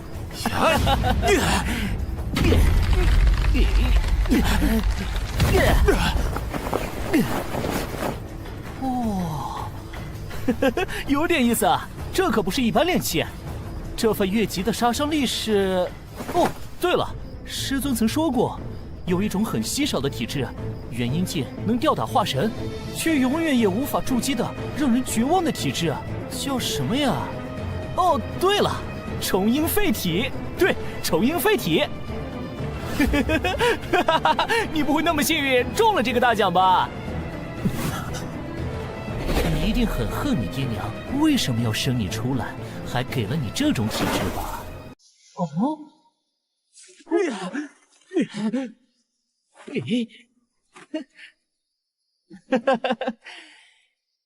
就算现在还能僵持，你能坚持多久？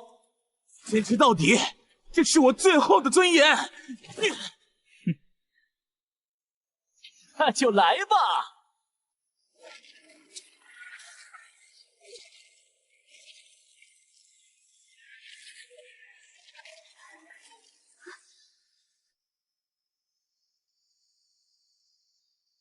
哦，喂，你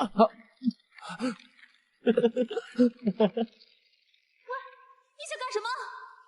绝此修行，向此而生。你我能够悟道登峰，不都是这么过来的吗？现在是和平时期，只有这样才能助他找到希望。相信他，他可是我们的儿子。还不错嘛，让本少找到些乐子，给你个机会。叫本少一声爷爷，就饶你一条小命。我爹娘的儿子，只有站着死，绝不跪着生。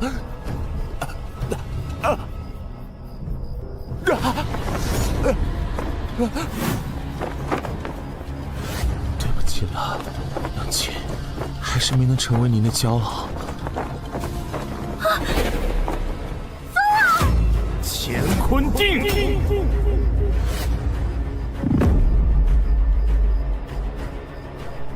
唉，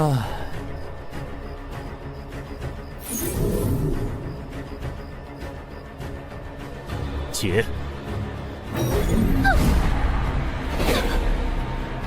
疯女混蛋！你对儿子干了什么？放开我！放开我！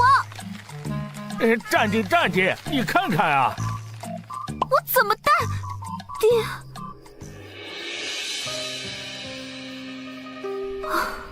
差点忘了，你还有这招，用的越来越溜了吗？能先把手拿开吗？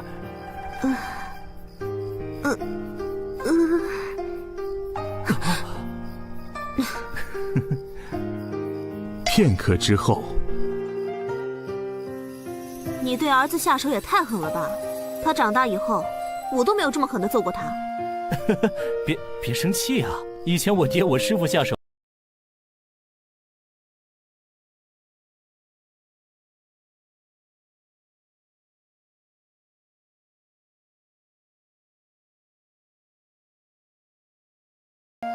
向死而生，向死而生，说的简单，我能对自己狠心，对儿子却……可怜天下慈母心啊！想起小时候，每次被跌在祖宗牌位前罚跪，都是娘偷偷给我送吃的。可惜，此生我再也无法吃到了。不过现在，我想我也能感受到父亲和师父对我深深的爱了。那是明明心疼孩子，却仍旧能够狠下心肠，怀着让孩子成长的期待，做一个严父。接下来怎么办？向死而生，之后当然是火而后立。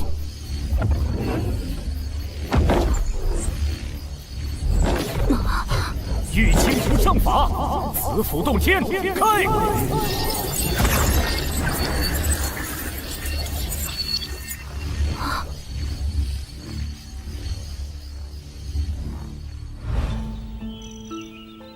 玉清镜真是太神奇了，这子府洞天放在哪个大派都是至宝，你随随便便就捏出来一个，不如多捏几个。这会儿有心思开玩笑了。接下来准备怎么做？来一出山崖地下，奇遇世外高人收徒传功的传奇故事。传功？你有办法？我一生征战，对手无数，阅遍天下奇法，无论正邪，都在穷极智慧，追寻无上至道。过去没有解药，希望在未来之中。其中，曾经与我斗得旗鼓相当的魔道大尊，亲手独创的魔科瑜伽法门里，就有着孩子的希望。千手之思，修佛入魔，法力通玄。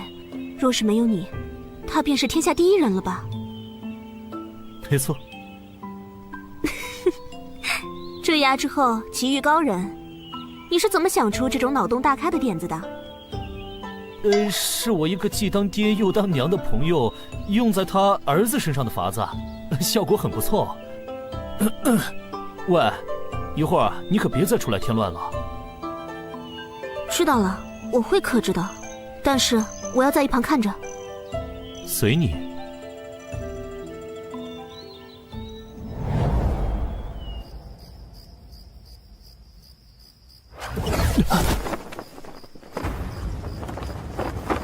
我要死了吗？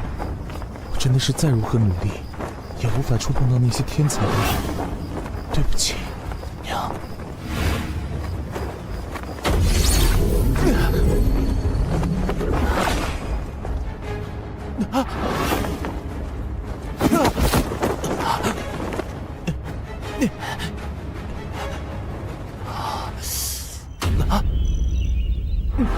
这是什么地方？我刚才明明……这才几百年，道宗这一辈已经如此无能了，居然被一个区区外来小子打得毫无还手之力。道宗将倾啊！演戏就演戏，干嘛说道宗将倾？入戏了，入戏了。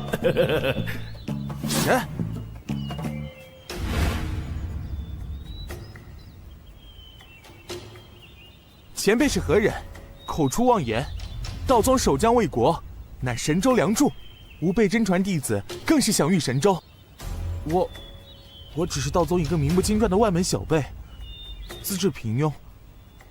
即便如此，有人敢辱我道宗，我辈当也竭尽全力，未有怯战。笑话！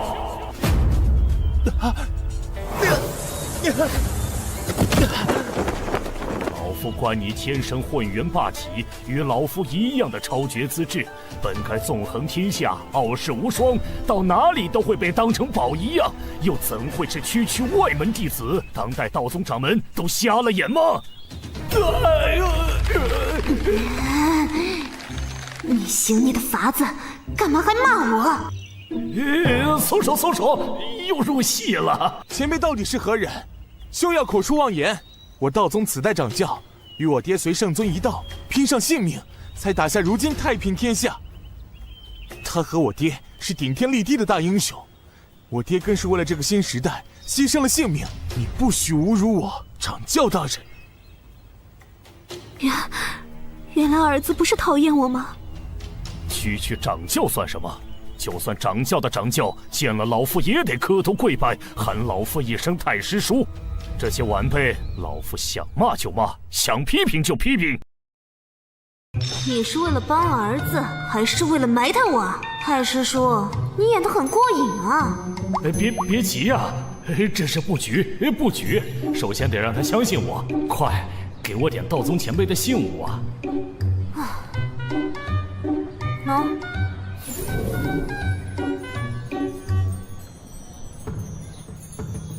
喏。千字辈道传法印，弟子千峰，拜见祖师爷。好，老夫身处此地甚久，不知外界发生的故事，和老夫说说你爹的英雄事迹。我爹，娘。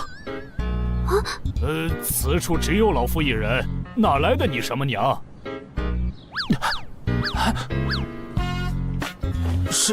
是我失言了。喂，你干什么？这个问题和让他信你有什么关系啊？既然把我说死了，我这个牺牲的爹当然要知道一下原委了。武尘绝界。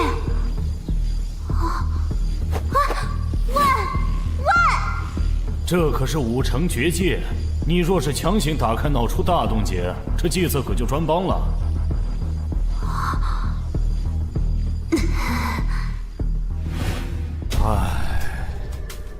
说说吧。我爹是个大英雄，我娘深爱的男子汉。祖师爷，你怎么了？没事，你继续说。15年前，我爹遭遇魔门卑鄙之徒的暗算，身中奇毒，误入我娘修炼之所。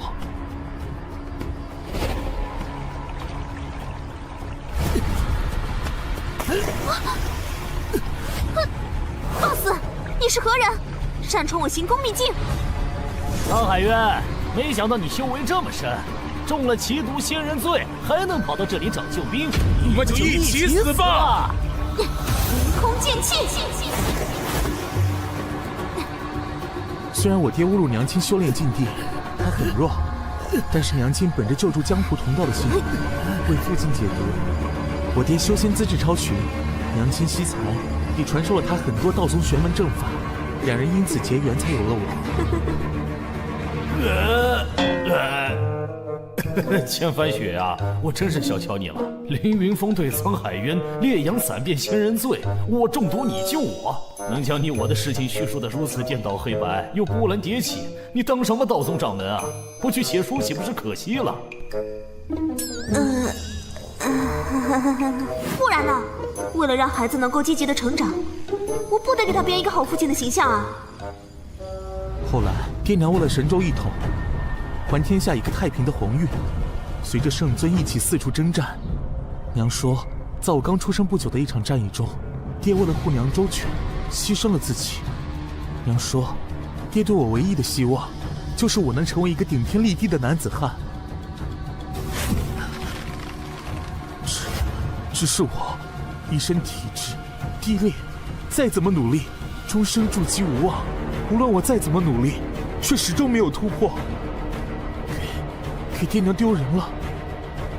前辈说的什么混元霸体，世间从未听闻，莫要再给我希望，最后又变成失望。是我给他的压力太大了吗？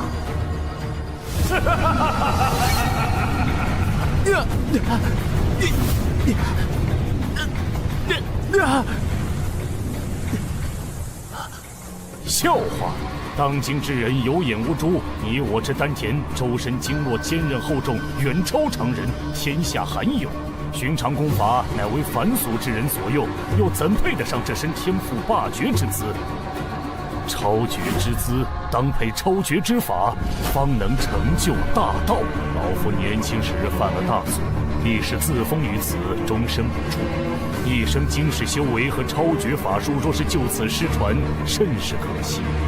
老夫观你心性耿直，愿收你为徒，传你一身绝世奇术，你可愿意？真的。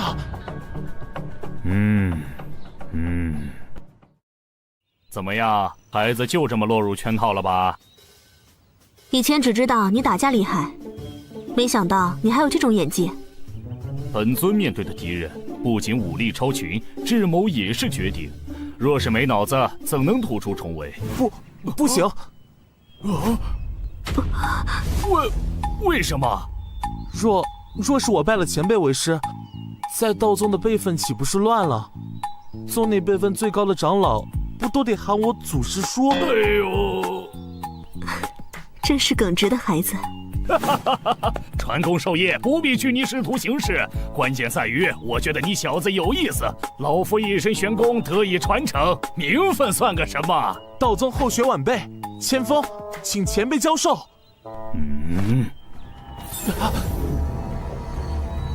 这就开始吧。前辈，我该做些什么？方法要说简单，可说是简单到了极致；但要是说难，又难如登天。也许会要了你的小命，你敢吗？喂，你可没告诉我会有生命危险。我明白你的意思。作为师父，希望收到值得托付的弟子，而作为父母，却又担心孩子的安全。但是你我能成长至今，哪个不是经历生死考验？我们打下这个和平的天下，不就是为了让子孙后代们不用再面对这些吗？天下的和平由我们开创，但是未来需要他们这年轻一辈来守护。放心吧，我会一直在旁边看着的。真有危险，我也会干预。但是，从小到大，你我有听过父母的苦口婆心吗？我想把选择权交给咱们的儿子，他的人生他做主。晚辈恳请前辈传功。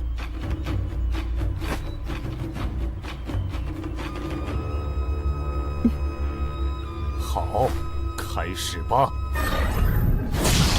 此法仅需2步。2步？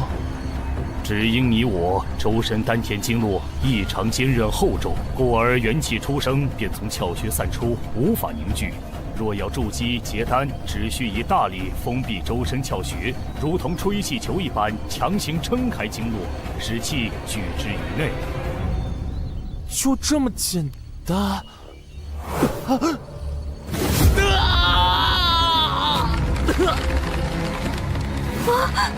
看着孩子最关键的成长，也是做父母的责任，一定要忍住。你若现身，让他意志散乱，前功尽弃。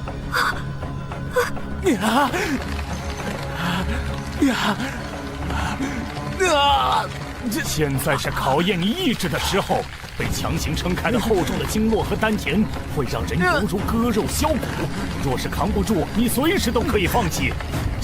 这些年来，明知没有希望，我都在咬牙坚持。现在怎么可能放弃？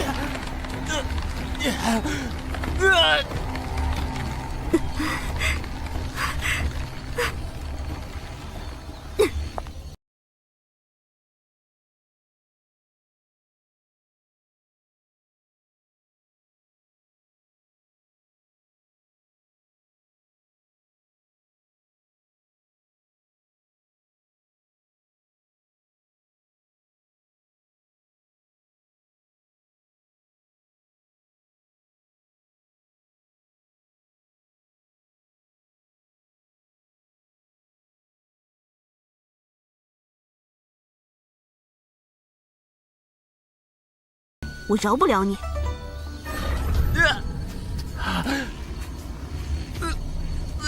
冥界封锁魔力出，傲骨刃刺苦寒来，任尔东西南北风，千消万息神明灵。加油啊，儿子！虽然这是你我第一次以这种方式相见，我却从你身上看到了我年少时的倔强。本尊，爹会陪着你走下去的。2天后。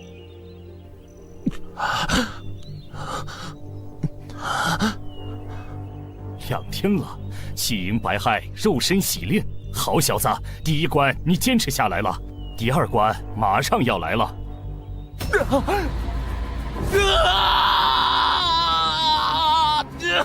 来了，第2关心魔劫，由于丹田经络极其厚重，压力极大，气冲百骸之后，会在一瞬间从炼气到重击，乃至结成金丹。期间心魔乱象丛生，会远超过常人修士。若是意志不够坚定，就会神志溃散。加油啊，孩子！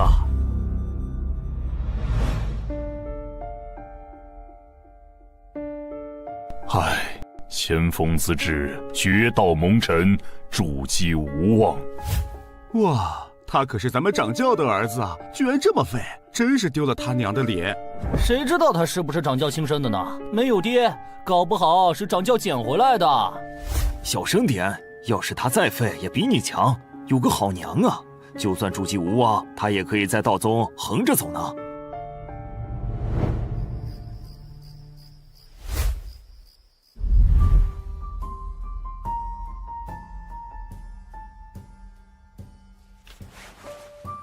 唉，孩子，这里的经卷老夫都背得下来，没有你的希望。唉。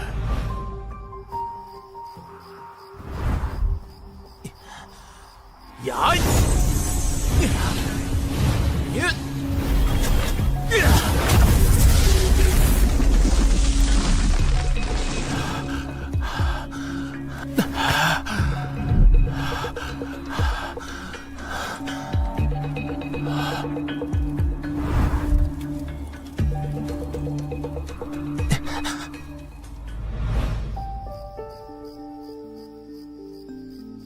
娘，我找到办法了。风儿，你近日都在干些什么？娘，他们不是说我的丹田和经络存不下多少气吗？但是，我只要将唯一的一点气聚集起来，威力超级强大。风儿，你别急，此法只能出战，不能持久。临阵对敌，若是一击不中，便是绝境。你放心，娘也在替你想办法。啊！如果不坚持下去，怎么知道前面是什么？哎呀！啊！怎么变得这么强了？我只有这条路可走了。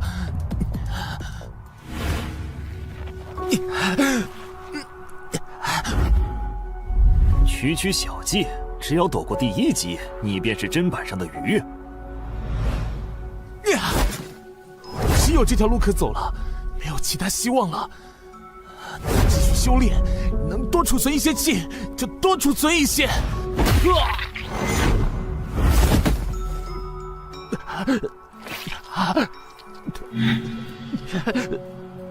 你怎么这么执着？做个废人不好吗？哼，放弃吧，好好做个纨绔子弟不好吗？给他取个外号吧，就叫一击无敌，二级废物，怎么样？我该怎么办？这样下去真的可以吗？如果放弃了，我还有什么路可走？我该怎么办？我该怎么办？真的没有办法了吗？不行，我不行，我是废物！爬星通，挡星魔，别被表象所扰，去想你想要变强的本心，那便是你的道心本源。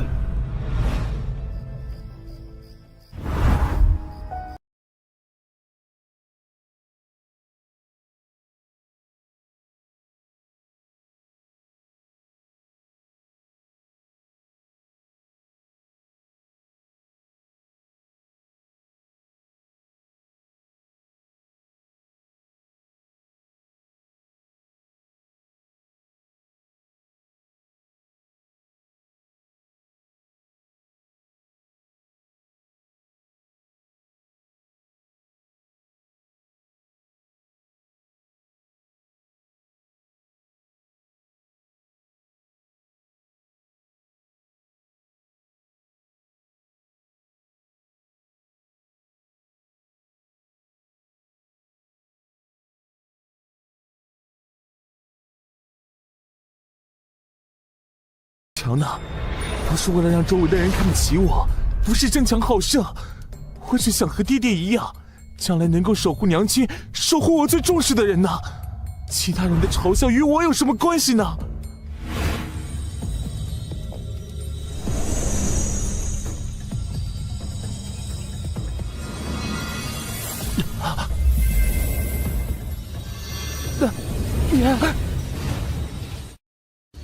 聚气成液，筑基；凝精化固，金丹乃成。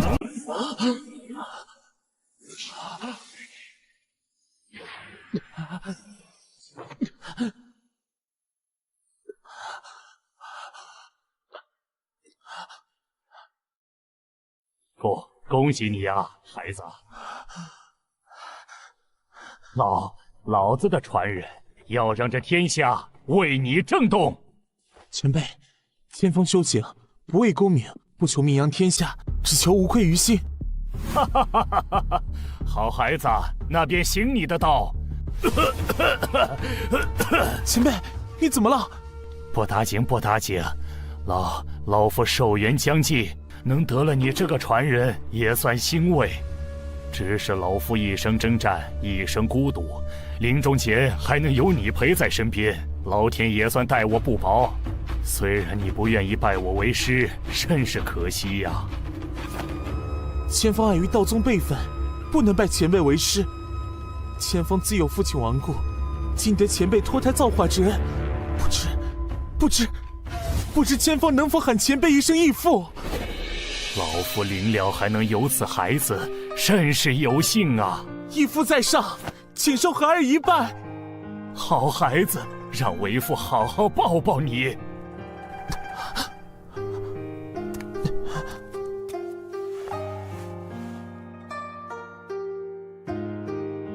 没想到啊，居然是以这种方式和儿子相处，但是这感觉真好。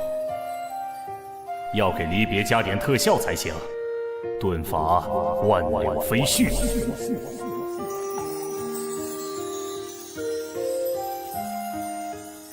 义父，别了，我儿，替为父好好看遍这个世界。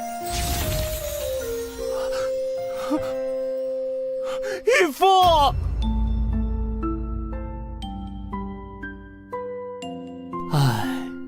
本尊这该死的演技呀！接下来该给孩子一个完美的收尾了。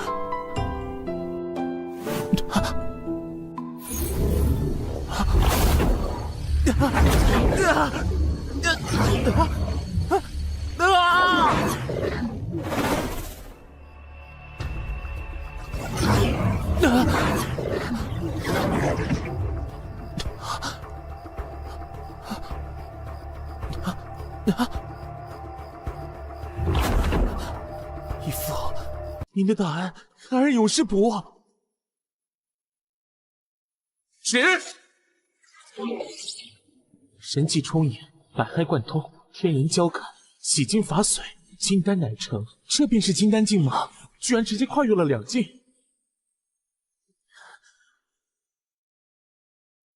起！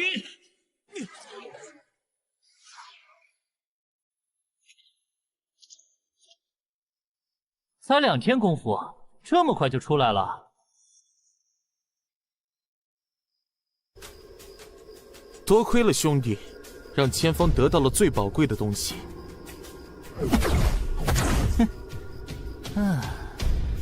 哦，金丹，你居然结成了金丹！难怪你会说宝贵，这真是捡了大漏了。你到底是有什么奇遇呀？本少可真是没有白等啊！眼里只有境界和实力的你，是不会理解我视为最宝贵的东西是什么的。强者为王，不就是这个世界的真理吗？现在的你才配和我一战。你小心了，我刚刚掌握的这份力量，自己还不熟悉。别以为你那废体初入金丹就可以打赢本少，越级打怪什么的不是天才的基本配置吗？本少才是真正的天选之子啊！混元到底，强入化神。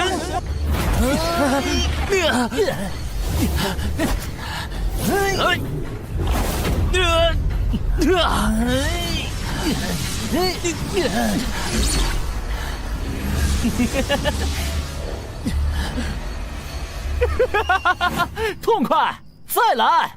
来！通过让体验释放极限的战斗，就能让他更好地控制自己的力量，避免今后力量失控造成不可挽回的事情。你就尽情感悟吧，儿子。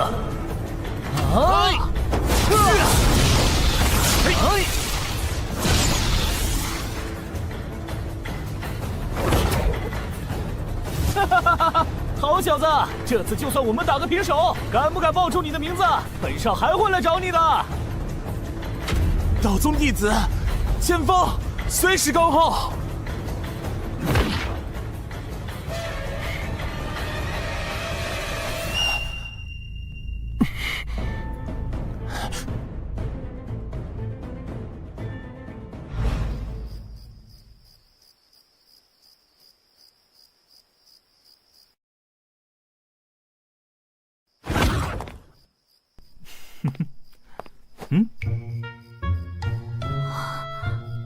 搞定。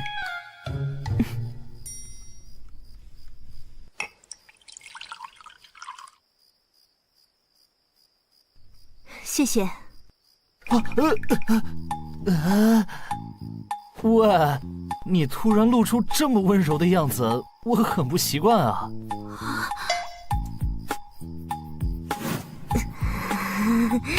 喂，为了感谢你，人家低声下气的跟你道歉，已经很羞耻了。你还要取笑我，想挨揍吗？这才像你嘛，天下第一男人婆千帆雪的风格。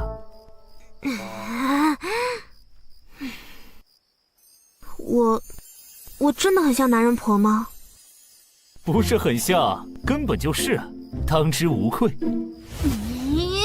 想当年，道宗天下行走千帆雪，走遍神州大地，惩奸除恶，对抗魔教，外遇强敌，哪里都有你的身影。那份不输男儿的气概，不惧生死的勇敢，说话直来直去，一根肠子通到底。无边墙上一声吼，震退10万虎狼兵，当得起豪杰2字。倒是现在的你，怎么扭扭捏捏，话里有话，弯弯绕绕的，像个女人一样，我还真有点不适应啊。喂，你干什么？一言不合就动刀动枪的。我本来就是个女人啊！你这个混蛋！嘿嘿嘿，你这么大声，就不怕整个道宗都听到？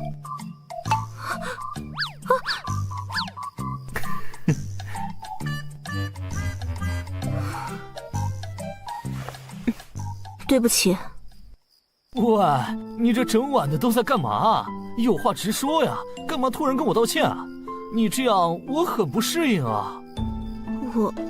我没让你们父子相认，你会怪我吗？我还以为你想说什么呢。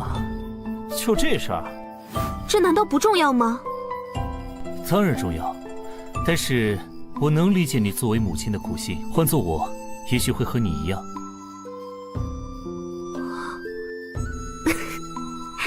真像你的风格。喂，我什么风格啊？这么多年了，我还不知道我在你眼里是什么风格呢？说我听听。有眼无珠，神经大条的笨蛋。啊！不过，是个真男人。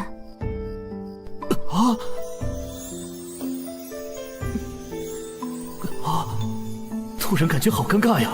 为什么感觉心跳的有点厉害？得找个话题才行。怎么了？儿子虽然突破了，但是已经从道宗的选拔赛里落选了，他有失落吗？不会，我已经安排他下山历练了。正好有件事可以让他去处理处理。哦，儿子都还没下过山，他能应付得过来吗？魔宗叶焕焕的女儿离开了斋天阁，大闹河间道的名剑山庄。反贪！你说什么？你干嘛啊？一惊一乍的。儿子呢？快让他回来！已经让他下山了。魔摘天阁叶幻幻，那可是狡猾的像只狐狸，我怕儿子会吃亏，你不担心吗？儿子现在能够打平越两境的对手，有能力自保，死不了。就算吃亏了，也算是见识江湖的尔虞我诈，我不担心。倒是你紧张什么？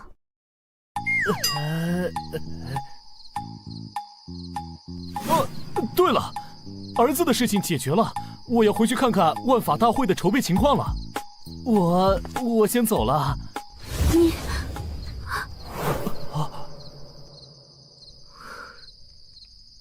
快滚吧！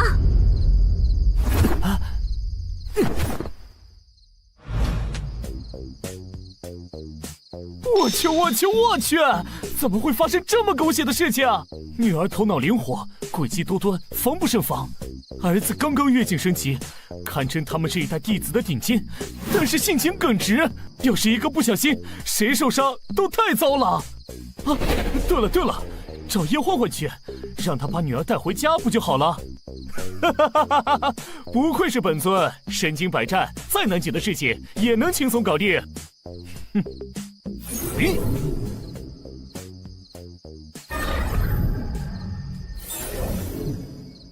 叶幻幻，快给本尊出来！啊，这才多久啊？圣尊又来找宗祖调情了。嘘，低调点，这是秘密。唉，刚走一个小魔星，又来一个大煞星。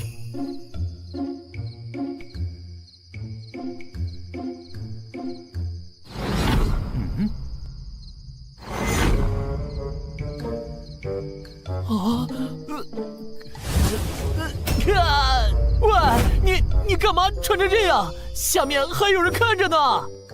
人家正在沐浴呢，圣尊突然来此喊人家，人家就着急着赶来呢。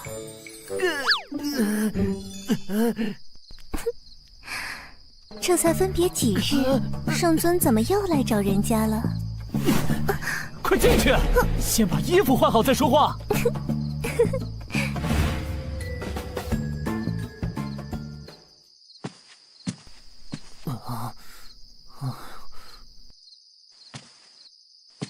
已经换好了，圣尊说说吧，为何到此？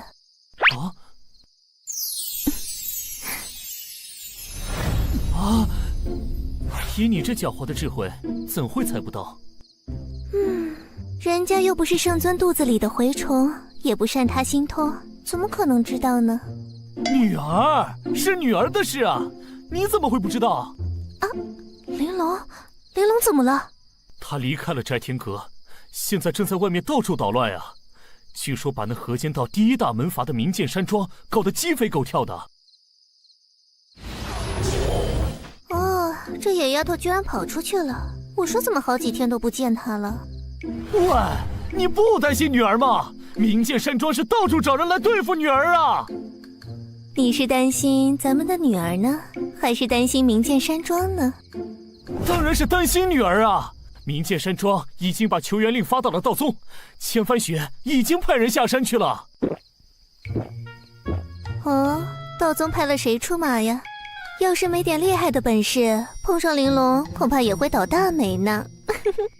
到时候我还真想看看千帆雪会是什么表情呢。他派了我和他的儿子。这真是太有意思了！喂，你还笑？要是他们俩打起来，谁受伤了都不好。千峰他不是无法筑基吗？千帆雪怎么敢派他下山的？因为我……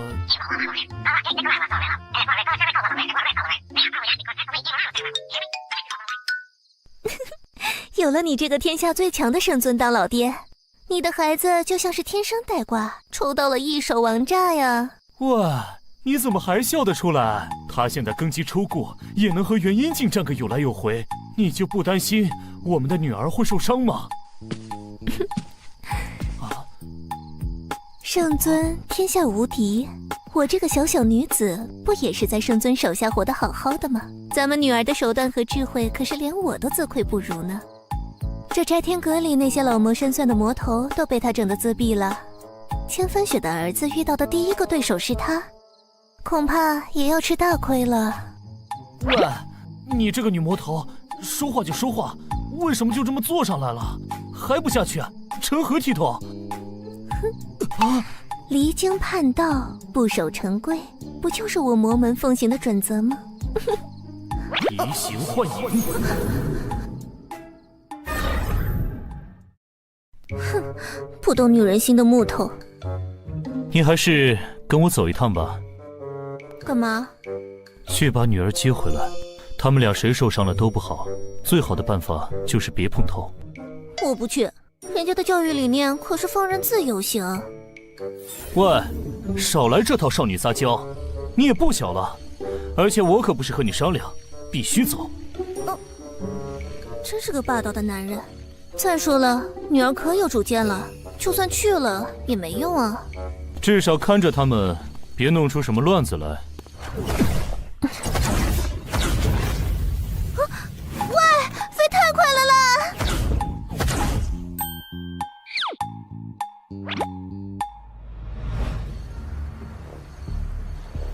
到了。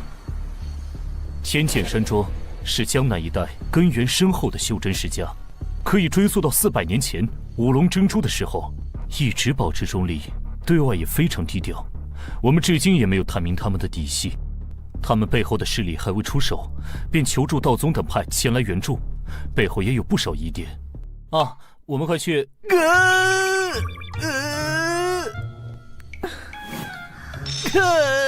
喂，你这是怎么回事啊？都是你呀，飞得那么快，人家这身衣服经不起摩擦呀。反正都出来了，先陪我去买身衣服。这扬州府的衣服可是出了名的。喂，别顾着我的手啊！还有，买快点啊，搞不好2个孩子就快碰头了。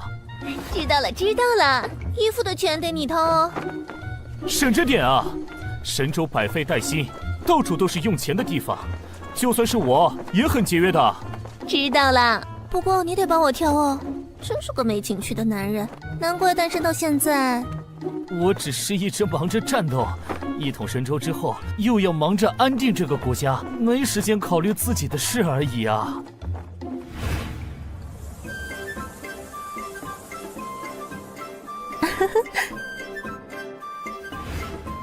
你挑好了没啊？别忘了我们此行的目的啊！女人挑衣服当然得花点心思啦。这件怎么样？穿什么都行，挑好了就快走。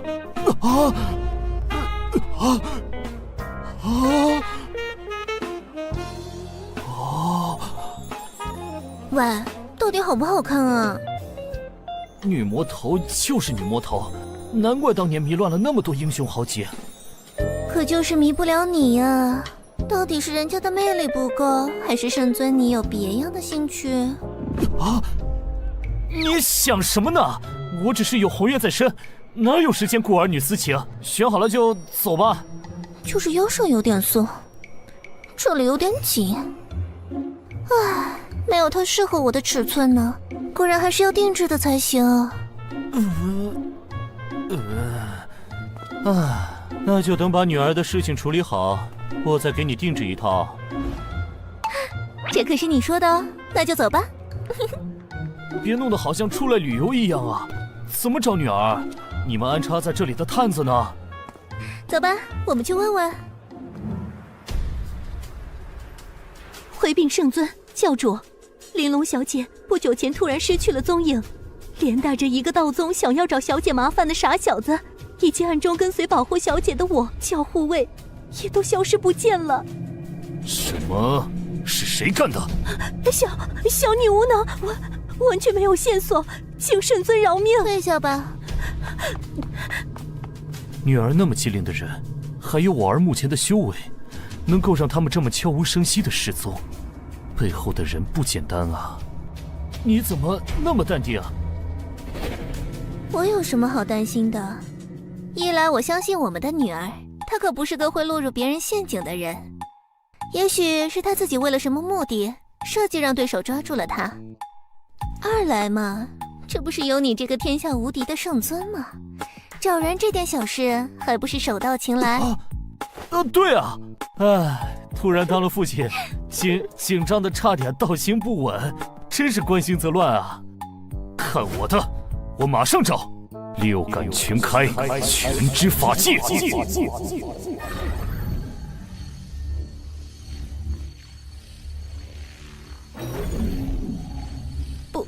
不用这么夸张吧？找到了，走。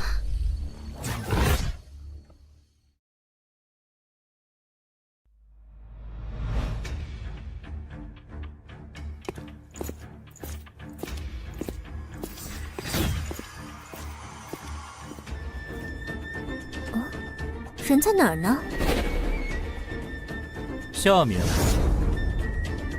有密劳的家族就没有什么好人，自诩正道，却总是干些见不得人的事情，才是真魔啊！那就探探他们的底子，走吧。你想怎么进去？当然是直接从这里下去。玉清奇法，万物流透。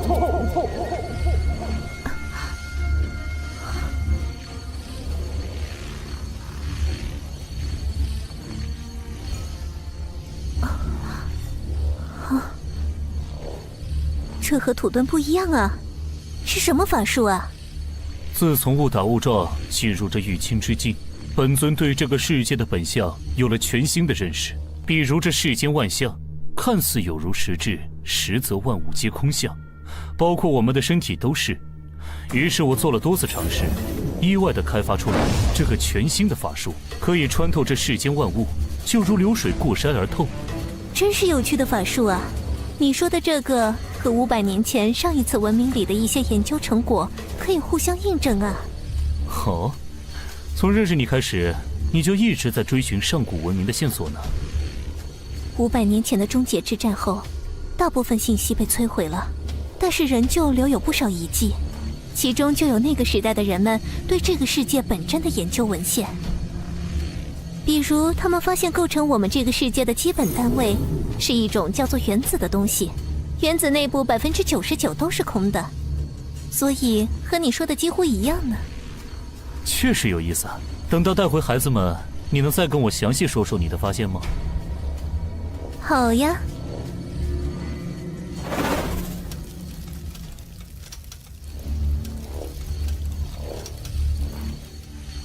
喂，这就是你所谓的计策吗？现在被关在这个死牢里面，不就任人宰割了吗？要不是某个人开口闭口小魔女小魔女的，连人话都听不进去，我又打不过你，那我不得带你见识一下真相吗？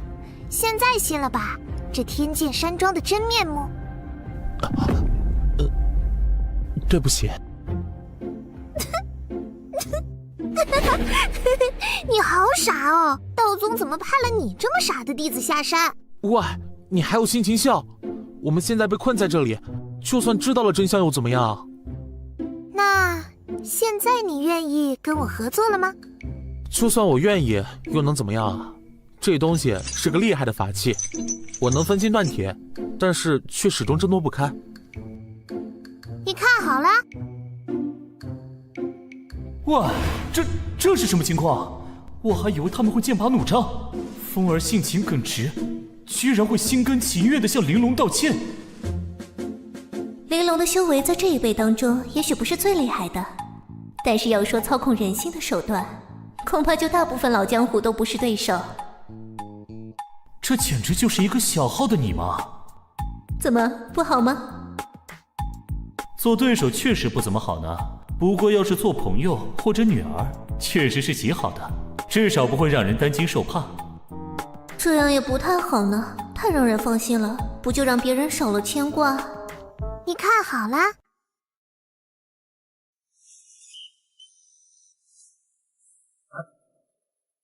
你在干什么？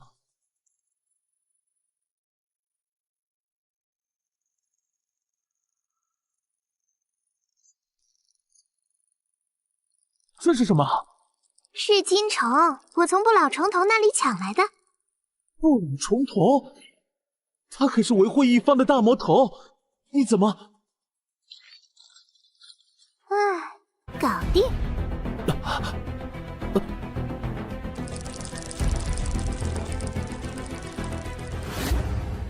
怎么，很好看是不是？我不是，我只是看。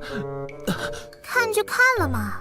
你们这些自称正道的真奇怪，都喜欢口是心非。我，对不起。你好奇怪啊！你看了我又不会少块肉。啊！真是妥妥的传承了你的衣钵。一般男孩子哪里是女儿的对手？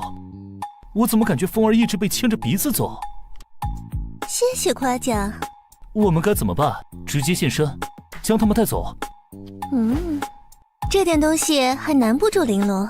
这是孩子们的江湖，要是都有大人保护，以后我们不在了怎么办？我有个好主意。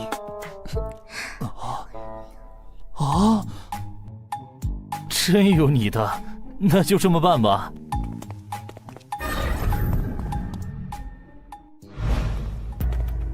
喂，你把我也解开来啊！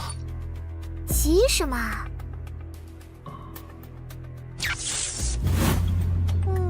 他们在门上施加了雷电结界。切，这些偷鸡摸狗的家伙们都喜欢搞这些玩意儿，一点新意都没有。这是紫霄神雷结界，威力至阳至强，触之五内尽焚，神魂震散，元婴境都扛不住，我们根本出不去。你懂得还挺多的嘛。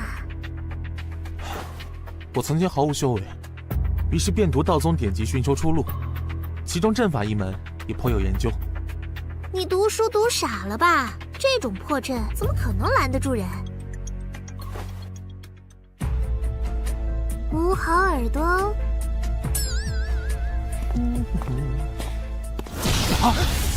怎么回事？这是怎么回事？人呢？斋天阁那个妖女逃走了啊！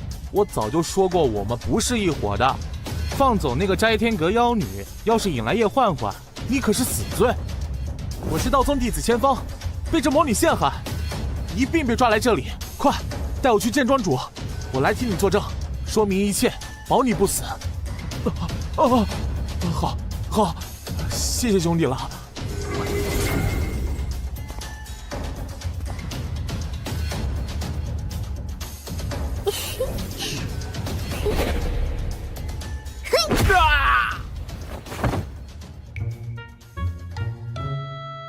轻松搞定，我就说吧，这玩意儿哪里能困住人？千锋甘拜下风，快帮我解。拜拜。喂，你干嘛？干嘛？离开这里寻宝去啊！你把我也放了。放了你，继续给我添乱。你们这些正道中人，不是比我们魔门还要狡诈，就是一根筋尽添乱。人家明明告诉你，这天剑山庄偷偷抓人是要炼丹，你偏不信。对不起。切，你这种刚出山门、初入社会的乖宝宝，没想到的事情多了去了。是我天真了，我没想到天剑山庄自诩名门正派，竟然会做出此等勾当。只要你答应我，接下来一切都听我的，我就放了你，怎么样？只要不违背江湖信义，我都听你的。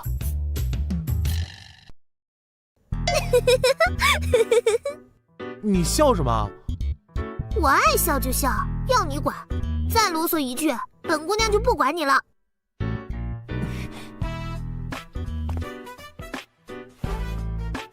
真听话，这才是好玩具，乖。别靠那么近啊！别摸我头。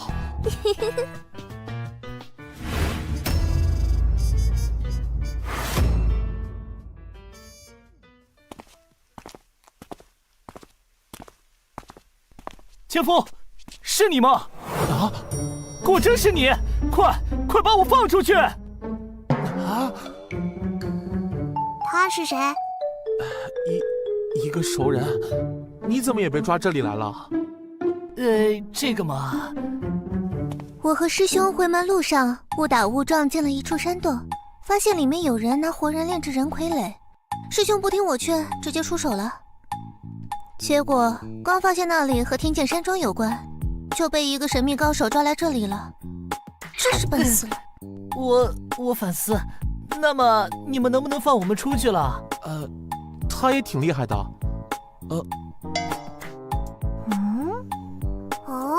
这么巧的吗？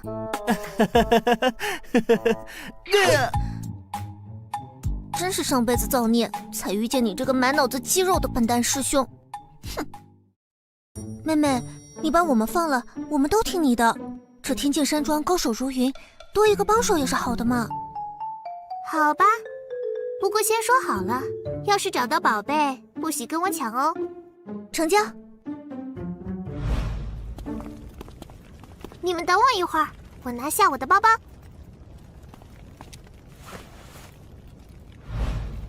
走吧。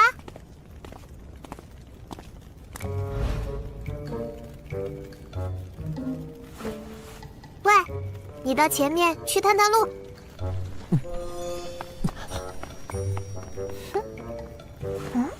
啊，怎么不走了？老妈、老爸，你们来这里干什么？啊！我不是，我没有，你认错人了。别装了，玲珑早就识破了。哎，你怎么发现的？上次见到你的时候，我就在你身上撒了这个子母春伞呀。你看，这虫子扑腾扑腾的，就是嗅到了你身上的味道。更何况进来的时候我就观察过，隔壁是一个中年大叔，根本不是两个人。老妈，爹是用了什么法术进来的？回去告诉你。那么你们是来抓我回去的，还是来陪我玩的？玩？你到这么危险的地方，居然是为了玩？你知不知道这很危险？是。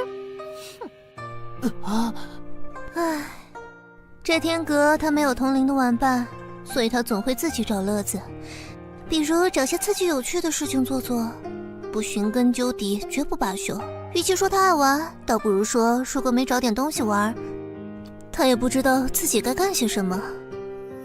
这孩子自小被叶欢欢放养，也没什么同龄的朋友，孤单一人想找人玩，一定很寂寞吧？爹当然是来陪你玩的了。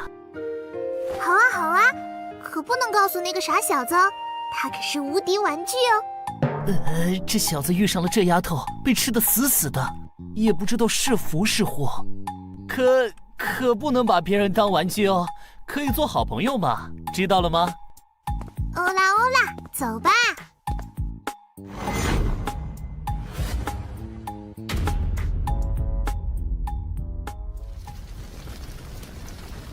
着火了！快来人啊！快灭火！快来灭火！快点，这边来！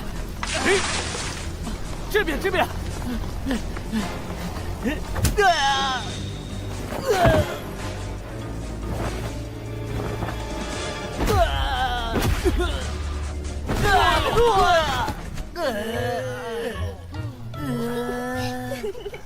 喂，你们是哪一门的？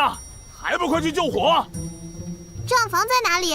上面派我们去保护他。在西厢算账呢，那里没着火。好，你快去救火，我们去守着账房。好。走，去西厢。干嘛去找账房啊？一个组织里能当上账房的，必定是庄主最信任的人之一，所以知道的秘密也最多。要想把这天剑山庄的宝贝挖出来，不找他找谁？难道直接问庄主吗？快来！咱闺女脑子真好使啊！这天剑山庄数百年的传承，被她一个人搅得天翻地覆。随娘的。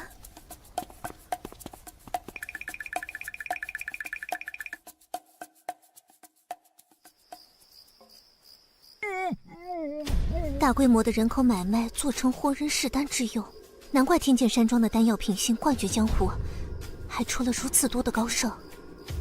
他们炼出如此大量的上品丹药有什么用？和他们每年出货的丹药量，再算上他们自己用的，也只是这总量的零头啊！啊？喂，你知道些什么？还不确定，等再确定一些再告诉你。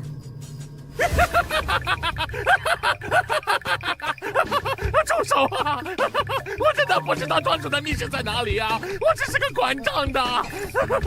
喂，你来，酸爽加倍。这，你可是答应过人家的哦，男子汉大丈夫，言而有信。